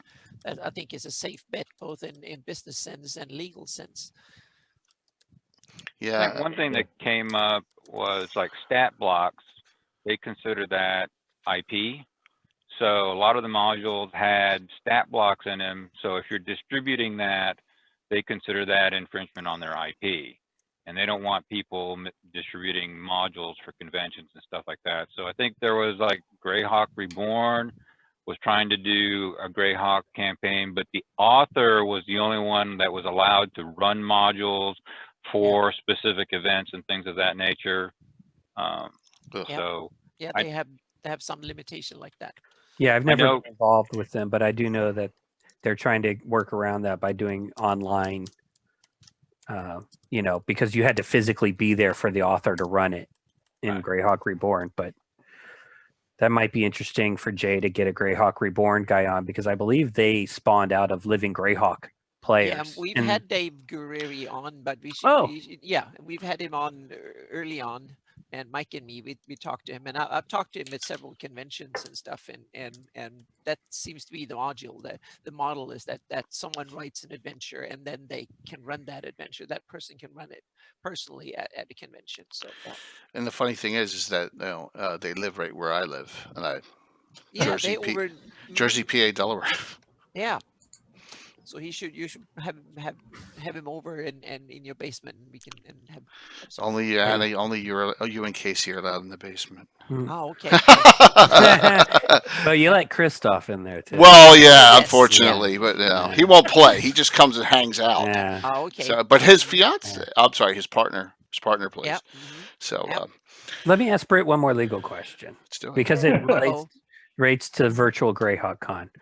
Britt, if I wanted to run a year 2 BK mod through a virtual tabletop so that people can watch it, that was a mod that Wizards of the Coast RPGA paid for. So I've got the author's permission, but do you think it's even wise for me to try and reach out to Chris Tulloch or anyone and say, hey, I want to run this, as a VTT event, and it'll be streamed on Twitch? It's free. Or should I just not say anything? Right. You're not charging anyone. Yeah, I don't think I should answer that one. Yeah. Okay. Damn it. All right. Sorry. No, that's for I'll talk to you offline. I'll give you my Casey, personal call it opinion something offline, else, man. But I can modify. Right. That's the thing is, can I modify it enough where I give the author credit and it's not derivative? You say an honorarium of I present this. I was hoping the easy answer was don't worry about it, but I'll talk to you offline or on Google. Okay. A little bit. I'll give you another example of kind of IP kind of stuff. So early on when 4E came out, you guys remember perhaps Dan Haas. He was a BKer. Mm-hmm. He wrote some core mods. He was one of the early authors in 4th edition to start writing. He started doing Kickstarters and publishing modules that people can use. Oh yeah, he did that in 5th edition too. Yeah, and he had his own campaign setting, so all that was not an issue. But people, on Reddit and stuff like that, were saying, "How is he doing this without violating IP?" Well, first off, he was giving credit to WotC for all their trademark. He wasn't infringing on their trademarks. Stat blocks and stuff that says, you got to refer to this monster manual page for the actual stats. He didn't have the stat blocks in his adventure. And it's like, for the GM, you got to have the monster manual, you got to have the DMG, players got to have their player's handbook, that kind of stuff. So from that standpoint, he was fairly successful early on publishing and not violating copyright laws, and everybody kept saying, you're going to get sued, you're going to cease and desist. And he went out and talked to WotC, and WotC said that we looked at it and you're all fine, because he gave credit where credit's due and he's not copying stuff. So, and it does actually make them money if you're referencing their book saying you've got to go out and get this stuff. Right. Well, I mean, 3rd edition had the OGL, right? Or the SRD. I'm sure 4th edition has it. 5th edition has its fan content policy or whatever. Yeah, they had the game systems license or something like that. It's called. It's not as open and as inclusive or kind of good as the OGL, but it has a lot of some of the same elements. Yeah. Okay. Really intriguing discussion on that. So hopefully, like I said, I haven't calling it virtual Greyhawk Con. Haven't heard anything, and just moving forward. You haven't had it yet. Nope. I'm not going to worry about it, and just changing a name is not that difficult. Yeah. So why don't we do a round table here, and we'll let all 4 of the living Greyhawkers and do a little synopsis. Susan, what's on your mind here from this whole experience of Bandit Kingdoms and what the future holds? I don't know what the future will hold for the Greyhawk campaign. I'm not in control of that. or our campaign would not have ended. Yeah. But I mean, I'm a gamer, like I said, from way back, and I want to enjoy things. I resisted the current version of the Dungeons and Dragons game that I will not call its name, because I was a playtester that felt largely ignored, in my opinions. But I have finally taken the plunge and been encouraged by friends to try it. So I'm about to start a campaign as a player, and we'll see how I do with it. I'm trying to reconcile with the rules because some of it I feel like is written precisely to deal with some of the cheese that my favorite players have come up with over the years to stop it before it starts. Yeah. So I need to figure out how to play with that and enjoy it. So that's what I'm gonna do.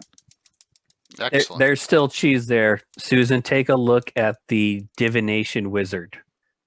I think you'll like that in 5th edition. I saw some of that. I'm also using some cheese that I found online. So, but I mean, I asked the GM first, so he said I could.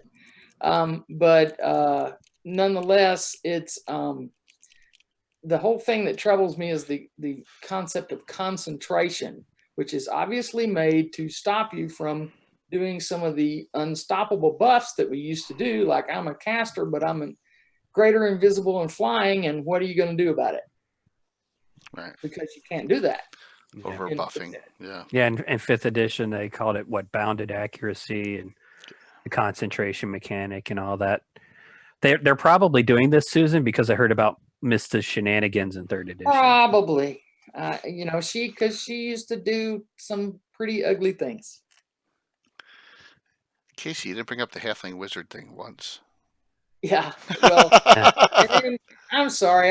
After a while, I guess I have a habit of that. I also played a bard locally in Austin, and I would walk into the store that was holding the game night, and I would hear one of the game masters say, "Oh God, who gets the bard tonight?"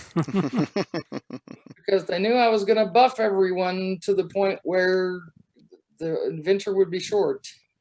Well, and we didn't talk about this, but Susan was renowned for her role playing. And one of our favorite memories, I think we can all agree, is when she was Lady Zavindra at one of our, we did LARPs a few times during Living Greyhawk. Wow. So Susan was Lady Zavindra for us at one event. And just, Britt, I think you were Veth the Vampire, Lady Zavindra's consort for that evening or for the campaign. Right? Push to talk, yeah. I think my mic's just messed up. Oh, there you go. But anyway, so we were able to see Susan play this awesomely evil character during this adventure, and that was just a highlight for me. I will say that I've re-encountered a few of the younger gamers that were there at that convention, and we stopped them in the hallway, and I asked Veth to make it where they couldn't lie to me, and asked them some very personal questions. These young men that were about 13 at the time, and I have since re-encountered them, and they said that they really felt like they lost their innocence right there in that hallway. Yeah. Oh, that's awesome. Awesome story, definitely. I'm loving learning all about this. It's like one thing, never experienced in Living Greyhawk. I kind of regret that I didn't, but yeah, I wish I knew which triad or region I wanted to play in, judging, listening from all the awesome adventures and stories. It's fantastic. Definitely. So, Conrad, what do you have in closing for us? Well, it's kind of nice to hear that with the social distancing and staying at home, that some people are mentioning that they're playing D&D. Oh yeah. Kind of the outlet. That's kind of nice to hear. I want at some point, I'd like to have that holodeck D&D experience. That would be nice, right? But Someone is the closest thing you can get to that right now, Casey. Who's that? Yeah, your basement. Yeah. I mean, Conrad, if you get a chance, watch the channel on Saturday night. Will And do. watch these guys yeah, if you get a Susan and shot. I will play. And Anna. We converted and Anna, but Susan and I converted living Greyhawk characters to AD&D, Conrad. Like just 1E2E hybrid. Yep. Just so it's hilarious, the learning curve, but it's a lot of fun because it's still D&D. But sorry, I didn't mean to. No, it's okay. Great. I think we talk a little bit about economics, right? How the authors can potentially make money, and sometimes the players don't view this as entertainment, so they're not willing to pony up for a session or two for a few dollars, as opposed to going to a movie theater and paying drinks. So it's just kind of a weird economic dynamics that goes on when we talk about D&D. Conrad, I'll say one thing. You hit the nail on the head. Our viewers, I'm lucky. I'm blessed. This channel's blessed. We have a lot of viewers that are very generous with subs, subscriptions, cheering during events, and so that's where that happy medium, I think, lies with what's going on, in the streaming world. And we have now 4 channels that are doing Greyhawk content. There's myself on a regular basis. There's myself, Carlos Lysing, CSL Entertainment, Will, Wicked Studios LLC, John, Blue Box RPG. That's 4. It's not bad. It's not bad for that. And they're all going to participate in Virtual Greyhawk Con. We have 10 streaming channels that are going to participate in Virtual Greyhawk Con now. Yeah, Joe, I'm totally stealing your channel for that con. Joe's also in my Monday campaigns, so if he complains, I'll just kill his character on Monday. I think Joe is not on currently, but that's all right. That's a great. Let me give you a shout out real quick, Jay, before we continue, because I think it's important to mention you and these other streamers who are doing Greyhawk. I don't know if everyone in the audience knows, but if you have Amazon Prime, you get 1 free subscription for Twitch each month. That costs you nothing. And if you go to your favorite Twitch streamer, whether it's Jay or Blue Box or Frank the Wizard, Prater's Rejects, or Mike Disney, or whoever it is, and I'm doing your work for you right now. Yeah, that's all right. You've been plugging the hell out of my book, so here's me plugging you guys. Go to your favorite Twitch streamer who's not a big money maker. You don't need to go to Critical Role and subscribe. They don't need your money. They're getting Wizards of the Coast money. Go to one of these small guys or girls who you like and throw them a free Twitch Prime subscribe if you have Amazon Prime. It is. It's free $60 a year. Yeah. It is. It's free money because that money goes right to one of the channels you subscribe. So it's part of your Prime. And the good thing is with my channel, if you're a subscriber, then what, Casey, you get a lot of bonus giveaways, right? You get a chance to win. I mean, Jay's got sponsors, Reaper, the Building Authority, Miniatures Building Authority, right? And the dice. And the dice, your dice, which I like because you don't roll well with them all the time. But they're nice dice. Stratagem, yeah. But I've won minis from Reaper through one of Jay's giveaways. So is Mike. Yeah. So thank you so very much for that. Really appreciate it. I do this for the love of Greyhawk and the love of D&D. Conrad, you may not know this. My Greyhawk campaign's 40 years old. So I started when I was a kid in 1980. It's ongoing. We're on adventure number 881 this Thursday night. Yeah, so it's been going on a long time. And it's just, I was in the Shadows 38 years till I did this. So I kind of missed everything. So learning as we go. But thanks for those. But you would have shown up, and then as soon as someone had a halfling wizard, you would have turned around and walked right up on out of there. Yeah. Yes. And Asher, you're correct. Click on that Reaper link below too, because even if you don't buy anything, click on that Reaper link because they want to know where the clicks are going for sponsors. Oh, I don't know about that. That is funny. Britt, what do you got to say in closing? Thank you, Conrad, for everything coming on tonight. That's awesome. Yeah, I'm sorry, Conrad. Do you have anything else you'd like to say in closing? No, that's it. Well, thank you. Great. That's excellent. But Thanks. there is a resurgence on streaming, and it's with Greyhawk, and I'm excited about it. Britt, thank you for having your morning breakfast with us. Sure. Oh, I haven't eaten yet, so Oh, I'll okay. have lunch right after. I would say the thing that came up to mind this morning for me, based on what we talked about, is all these stories that came up from living Greyhawk, and how, other than the Bandit Kingdoms, most of it is probably going to get lost unless somebody decides to do a lot of research, collect a bunch of things from PDFs and such, which are out there. You can get the old regional adventures in PDF form from somebody. If you have a region that you like, try to get that stuff and curate it and make something out of it, because otherwise it's all going to go away. And some of that stuff is really good.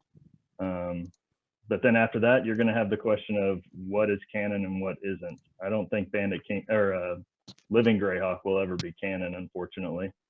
But I don't know. Maybe everybody, if we all treat it as canon, maybe eventually it'll just by default become canon. Well, and that's a subject they've had on other shows where I even make the argument Living Greyhawk is not canon, but they had told us at the beginning of the campaign it would be, because that's how they recruited authors. Right. The Living Greyhawk Gazetteer is canon. So if that's the starting point, then... Right. And as Gary Holian has said, LGG was supposed to be the final Bible for Greyhawk. It was supposed to, you weren't supposed to have to refer to anything before it to write for Living Greyhawk. Now, obviously we did, because we reference I Use the Evil all the time when we talk about the campaign. But Living Greyhawk, you know, I agree with Britt. If people can archive somehow, and the sharing of the mods is a tricky thing. Britt, do you care to comment on the collecting of mods? No, I have no comment on that. I have to bring this up. I have to bring up Christoph's Greyhawk Online Living Greyhawk project. He asked me before he left, if you have information and you want to store it on Greyhawk Online, any of the old servers that were out there for any of the for Living Greyhawk, to mirror it, we want to get it there so it doesn't get lost. So if you have information, you can go on Greyhawk Online, contact Christoph, get on our Discord, and you know, and roll with it from you know, please, you know, we're asking you to. We don't want that information lost. So no matter how minuscule you may think it is, they want to keep that information. Absolutely. So. Yeah. So that was just it for me. Try to save that information if you care about your region, a particular region from your childhood or something that you played in. Try to collect that information and curate it, and maybe someday turn it into a book like Casey did. Yeah. Casey. I do not recommend, though, going and getting a master's while doing it in publishing, because it's going to cost you a ton of student loan debt. Keep your real job and do it on the side. Yeah. All right, Casey. I'm going to say one thing back to you, or retort back. I know you don't like what they did with Age of Worms. I think that they did it. They honor what the Bandit Kingdom's work was. Really? I think so. I think so a little bit. I think, yeah. I mean, you may not like what they did, but at least they did it. Well, right? Okay, that's true. Yeah. At least they said it there. And Cayuse is pretty awesome. Yeah. You know, as a foil. Yeah. I mean, it's cool. So it's maybe I should take a chill pill and have a drink and reread it. It's like me with Return to the Temple of Mental Evil. Okay. Rewrite it. We should make a corrected version and insert some stuff. Yeah, but Anna, then I'd get another DMCA notice. And... Well, you can just release it on the blog or on the blog somewhere. You don't need to sell it on somewhere. You just an article in Earth Journal or something would be kind of cool. I'll leave that project for someone else, I think. Okay. Articles in Earth Journal. Anna brings up a great point. I write for the Earth Journal every quarter. Mike does it almost every quarter. If you want to participate, Living Greyhawk people, and putting stuff in the Earth Journal, it's another great place to do it. You know, just it's vital. Plus now there's I've been a print meaning to, copy Christoph. coming out. Christoph had to depart. Well, he'll watch this. Yeah, cool. He better. Christoph, I'm going to write an article about Seaton because of my Ghosts of Saltmarsh campaign. I've been doing a lot of research and fleshing it out. Beautiful. That's great. Cool. Yeah. That's great. If you do the fall one, it's the virtual Greyhawk Con time. That's perfect.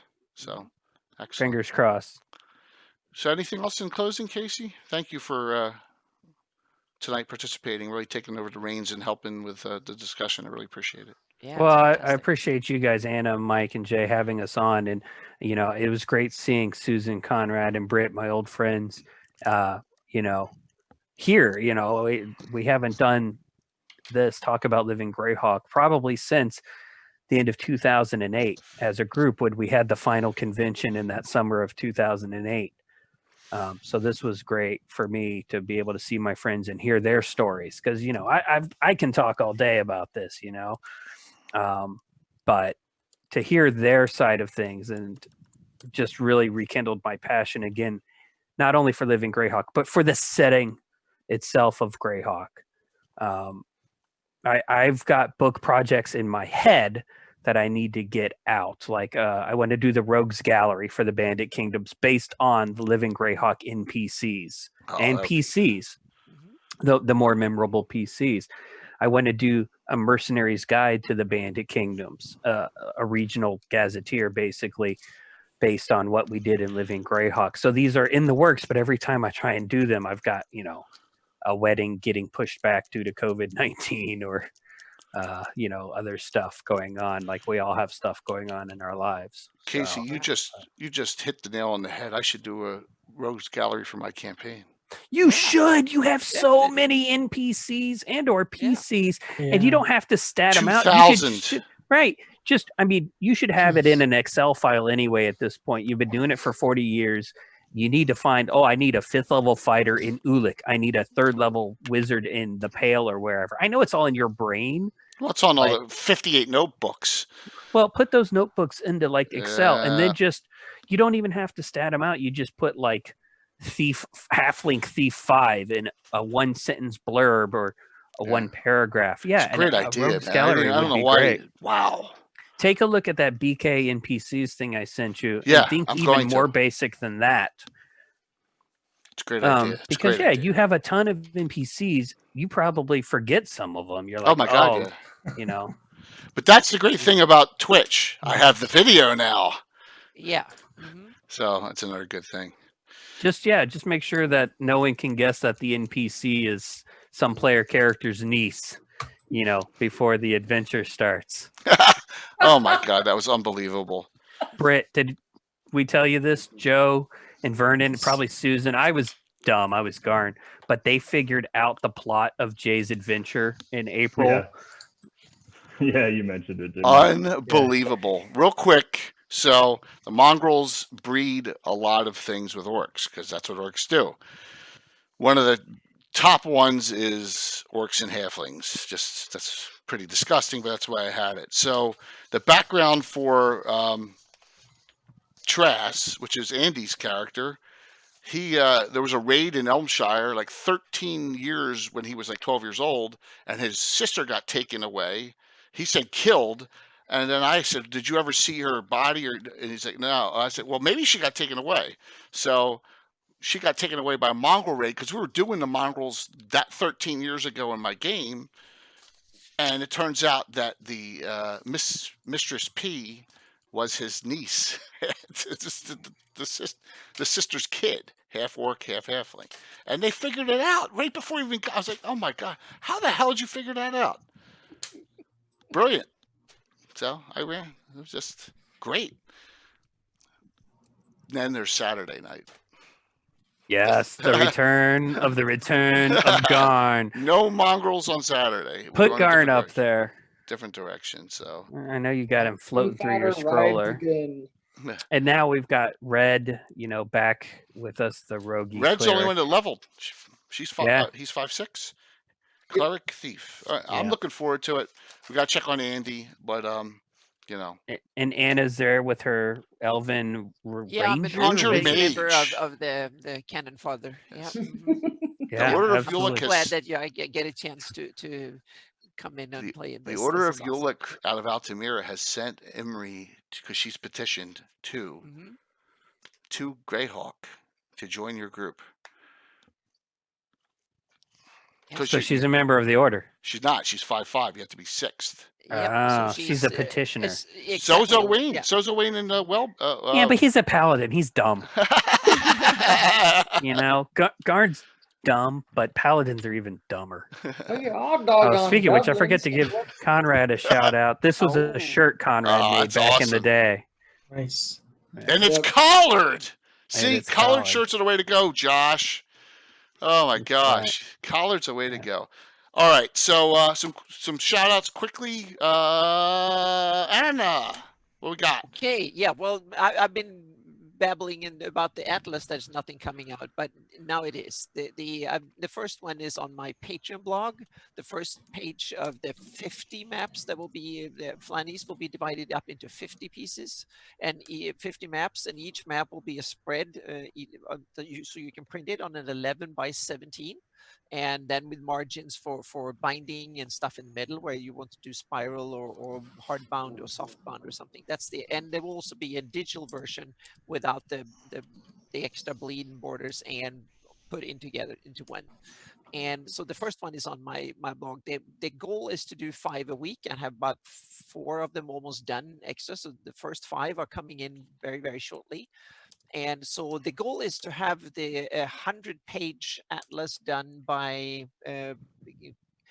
Greyhawk virtual Greyhawk. That's the idea. There will be some other stuff in there too. And Jason Zavoda have been very helpful and said that he will help with for the master index to have all the module locations listed as well. So we see if we can make an appendix map so you can actually see where all the modules play out. So you can, for like people don't know where the moat house is and where the keep of the borderlands and all the classic modules that we who played way too long in Greyhawk, we know where things are, but if you come into it now, you might not know it. So this atlas is primarily meant for people to get to as an geographical introduction to Greyhawk, as a companion to all the modules and stuff, and also if you want to print it and you want to make your own coffee table book, that's the idea.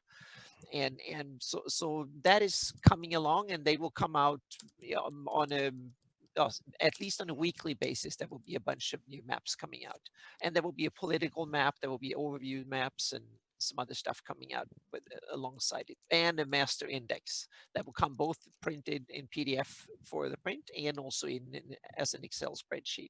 That might be the first time we put together all the 20. It's probably about a bit over 30,000 names on the map, at least. That might be even more so down the line, because we did the first map was the number 16. That was the area around Greyhawk. That was over 500 names on that one alone.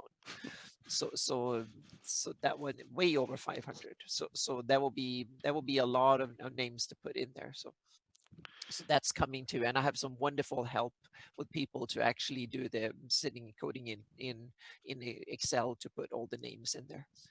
And then I'm also doing some stuff that are for my own campaign, but that will be maybe some benefits down the line too. I'm starting. I've got a license for Fantasy Grounds a little while ago, so I'm actually starting to set up my own campaign with my own house rules and stuff, so I can start running games virtually, because I've been running them.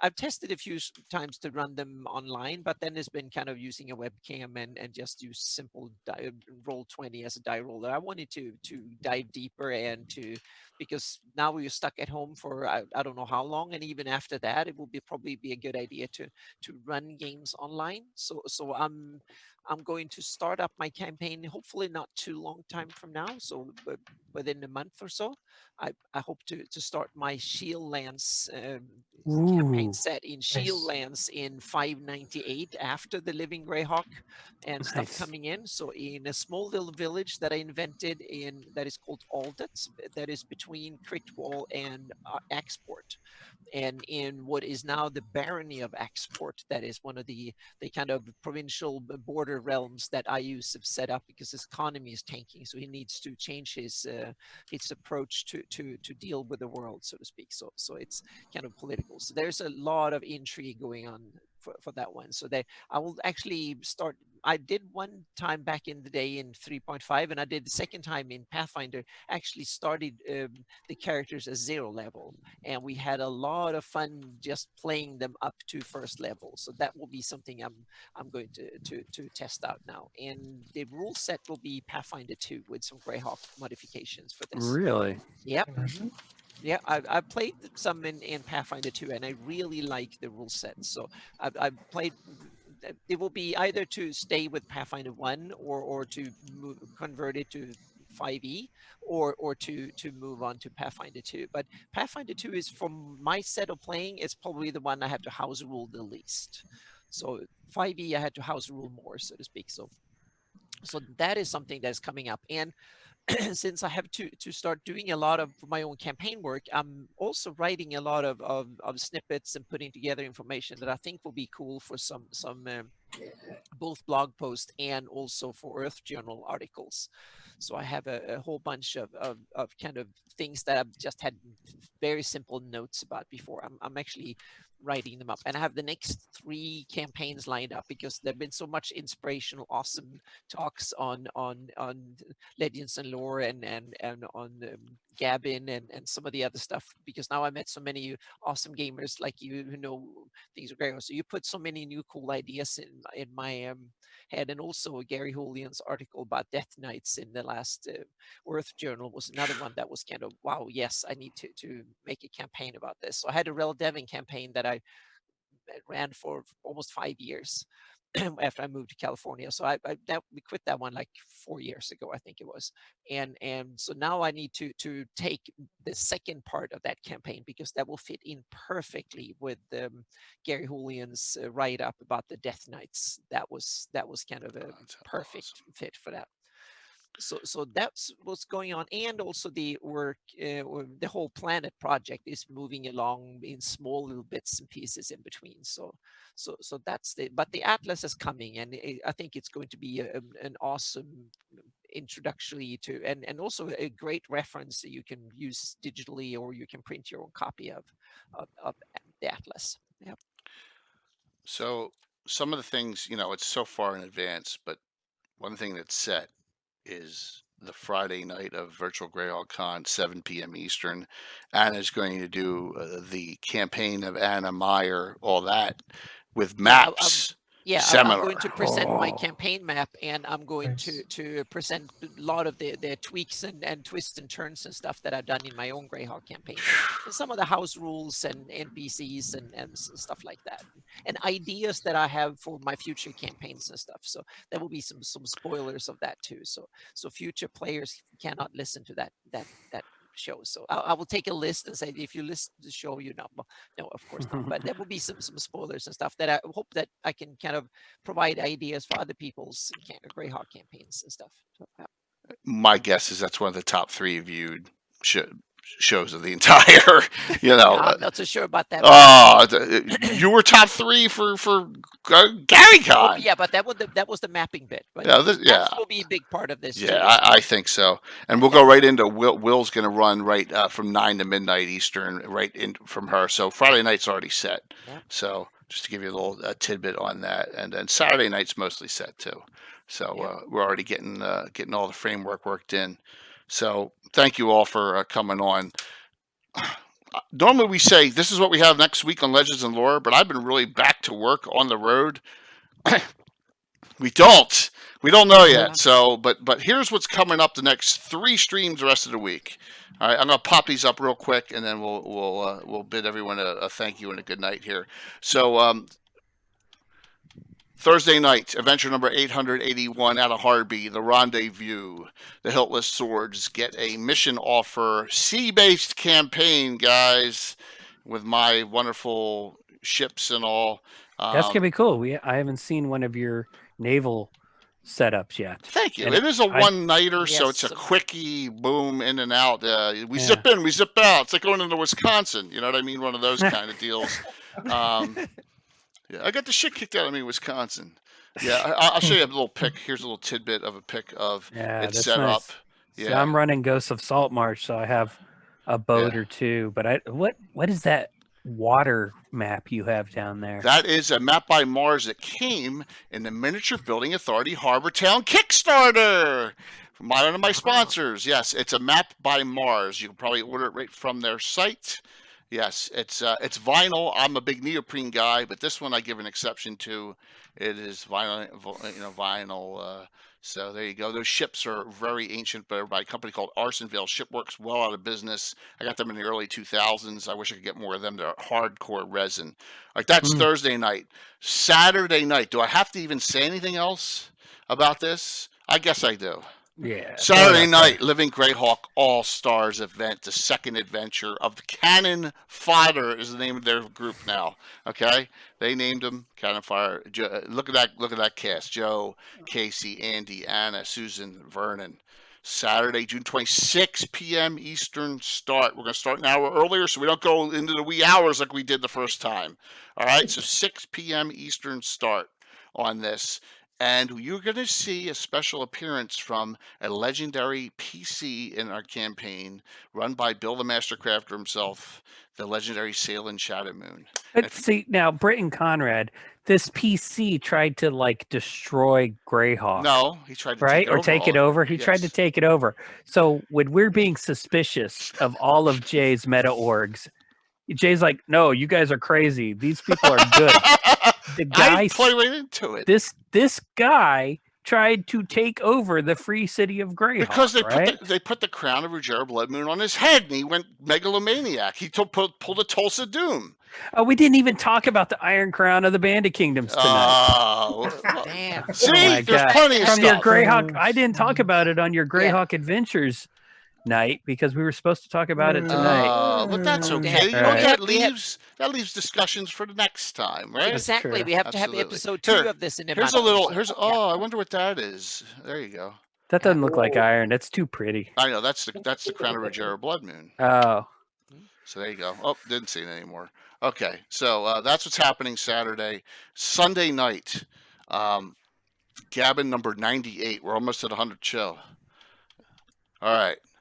Making a Greyhawk campaign your own is the topic, and we're going to have every streamer on that does Greyhawk, and that's including Anna, Brian Sublime, Carlos Lysing, John Birchfield, who's Blue Box, and William Henry Dvorak, who's Bandit Kingdoms, Wicked Studios. We're all going to be on.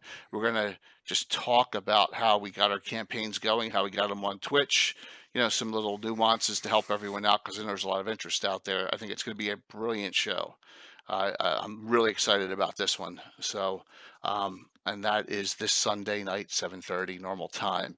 All right. So the only other things that are scheduled right now, the week after that, next Sunday, the 28th, is Introduction to Norwell, our new Norwell first level group that we're going to do. I'm going to have the entire city of Norwell in that one corner on the table. So, do you think this is your 20th? Group or 20th adventuring group? That doesn't mean named adventuring group. This will be our 20th group that is currently active. Yes, we have 20 adventuring groups of characters. Yes, 20th. He's running his own region basically for 40 years. Yeah, it's like it's as advanced as a living campaign. It really is. Region. Yeah, and he's allowed Blue Box RPG, right? Their crossover potential and whatnot. Yeah. So John. By the way, John printed a 46 by 46. Did you see that on the show? Yeah, Anna? I saw that one. He sent me a picture that looked awesome. Yeah. Yeah. So thank you, Gaetano. And then lastly, we're off July 5th, holiday weekend. No Gabbin that Sunday night. The Sunday after that, the 12th. I'm going to invite. This is open for anyone who's a Greyhawk connoisseur, person of interest, participant.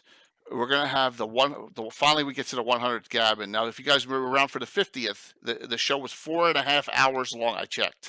And we just talked about bullshit about Greyhawk. We had like 8 guests on. So I know Anna's going to be on. Who else is going to be on? If you want to come on, you're more than welcome. You're all invited. You better change your Zoom room or I'll sneak in there. I can fit 100. I can fit 100. So exactly. Yeah. All I want to do is have people on, take questions from the audience about Greyhawk, and just BS the whole time and have fun to celebrate the 100th Gabbin show, July 12th. And that's it. Now, Virtual Greyhawk Con is happening, everyone. Please, whoops, I just went right by it. Again, I go And you by have 100 to go times. around the whole. Can't you go Yeah. backwards in that? No, you thing? can't. You can only go forwards. Man, All right. you can only go forward. October 2nd through the 4th, we're having this. Sign-ups, registration starts on TTE July 1st. Right now, there's a TTE's minimum fee is $2. I'm trying to figure out, and Josh and I are trying to figure out a way so that it's free. But right now, there's a $2 fee. So, and TTE takes like 65% of that. If there's anything left over, it's getting donated. So that's the only fee that, stuff I can't figure out a way around that right now. I mean, they've got to make their own money, Yeah, right? it's just their for maintenance operating on that. costs. So that's it. Yeah. Yeah. So, And is that July 1st to register as a player or to no, that's submit? to sign in, to log in. Yeah, and July 1st we start putting events in. Okay, August 1st. That's when you accept event submissions. Yeah. August 1st we start allowing sign-ups for events. Gotcha. Okay. Yeah. So the dates are actually on the TTE front page. If you want to link to that, I don't. You know what? I need a shout out for my link tree. I really do. I don't have that yet. I got to get that on here. All right. If that's not working, guys, if that Discord doesn't work, I'll get a new one for you. Just whisper me and we'll figure it out. But we have our own Discord channel. It's all set up. So thank you guys for a great show. See you. Thank you. Thank you, Thank you, Britt. Jay, Thank for you, having Susan. us. Thank you, Conrad. Thank you, Mike. Thank you, Anna. Thank you, Casey. You guys can hang a little bit if you want. We're gonna raid into Will. Let's raid into Will. Well, looks like he there's a little bump Bandit up. Kingdoms. Yeah, but it's a sci-fi one tonight. But I'm just gonna do it anyway. It's okay. Help him out. Help a friend out here. He streams his Greyhawk on Tuesdays normally. Shout out. Let me go to. See, look, I'm gonna hit the wrong button again. I hit the right button. There you go. So, thank you. Thanks, Bloodwild. Thank you so very much. All right, let me get this set up real quick. We're raiding. We're raiding into Wicked Studios. See ya. The Naz, what time is it there? 5 a.m. in the UK? Not that. I think it's 3:30. Yeah, something like that. Oh. So, as we head into the raid, I wanted to ask Conrad, did you have like a favorite monster in the Bandit Kingdoms, Conrad, when you were a player? Like, did the Oklahoma crew, have like, not this thing again or something? I don't know that we had one.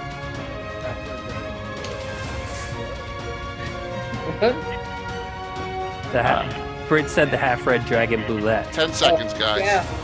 Oh my! Well, what? Yes. Half-red dragon, half bullet. So Yes. Oh my God! more kind of That's dragon genius. bastards did come out of that thing. All right, here we go. Heading over. Thank you all. I put a list together on one of my blog posts about The half Morgenstauler. dragon sheep and Yes. now half dragon bullets. Half-dragon troll, Okay. because Guys are all crazy. a troll that's immune to fire. Why not? Oh wow! Yeah. I'm looking it up. I made a big master list about it. Oh my God. Wow.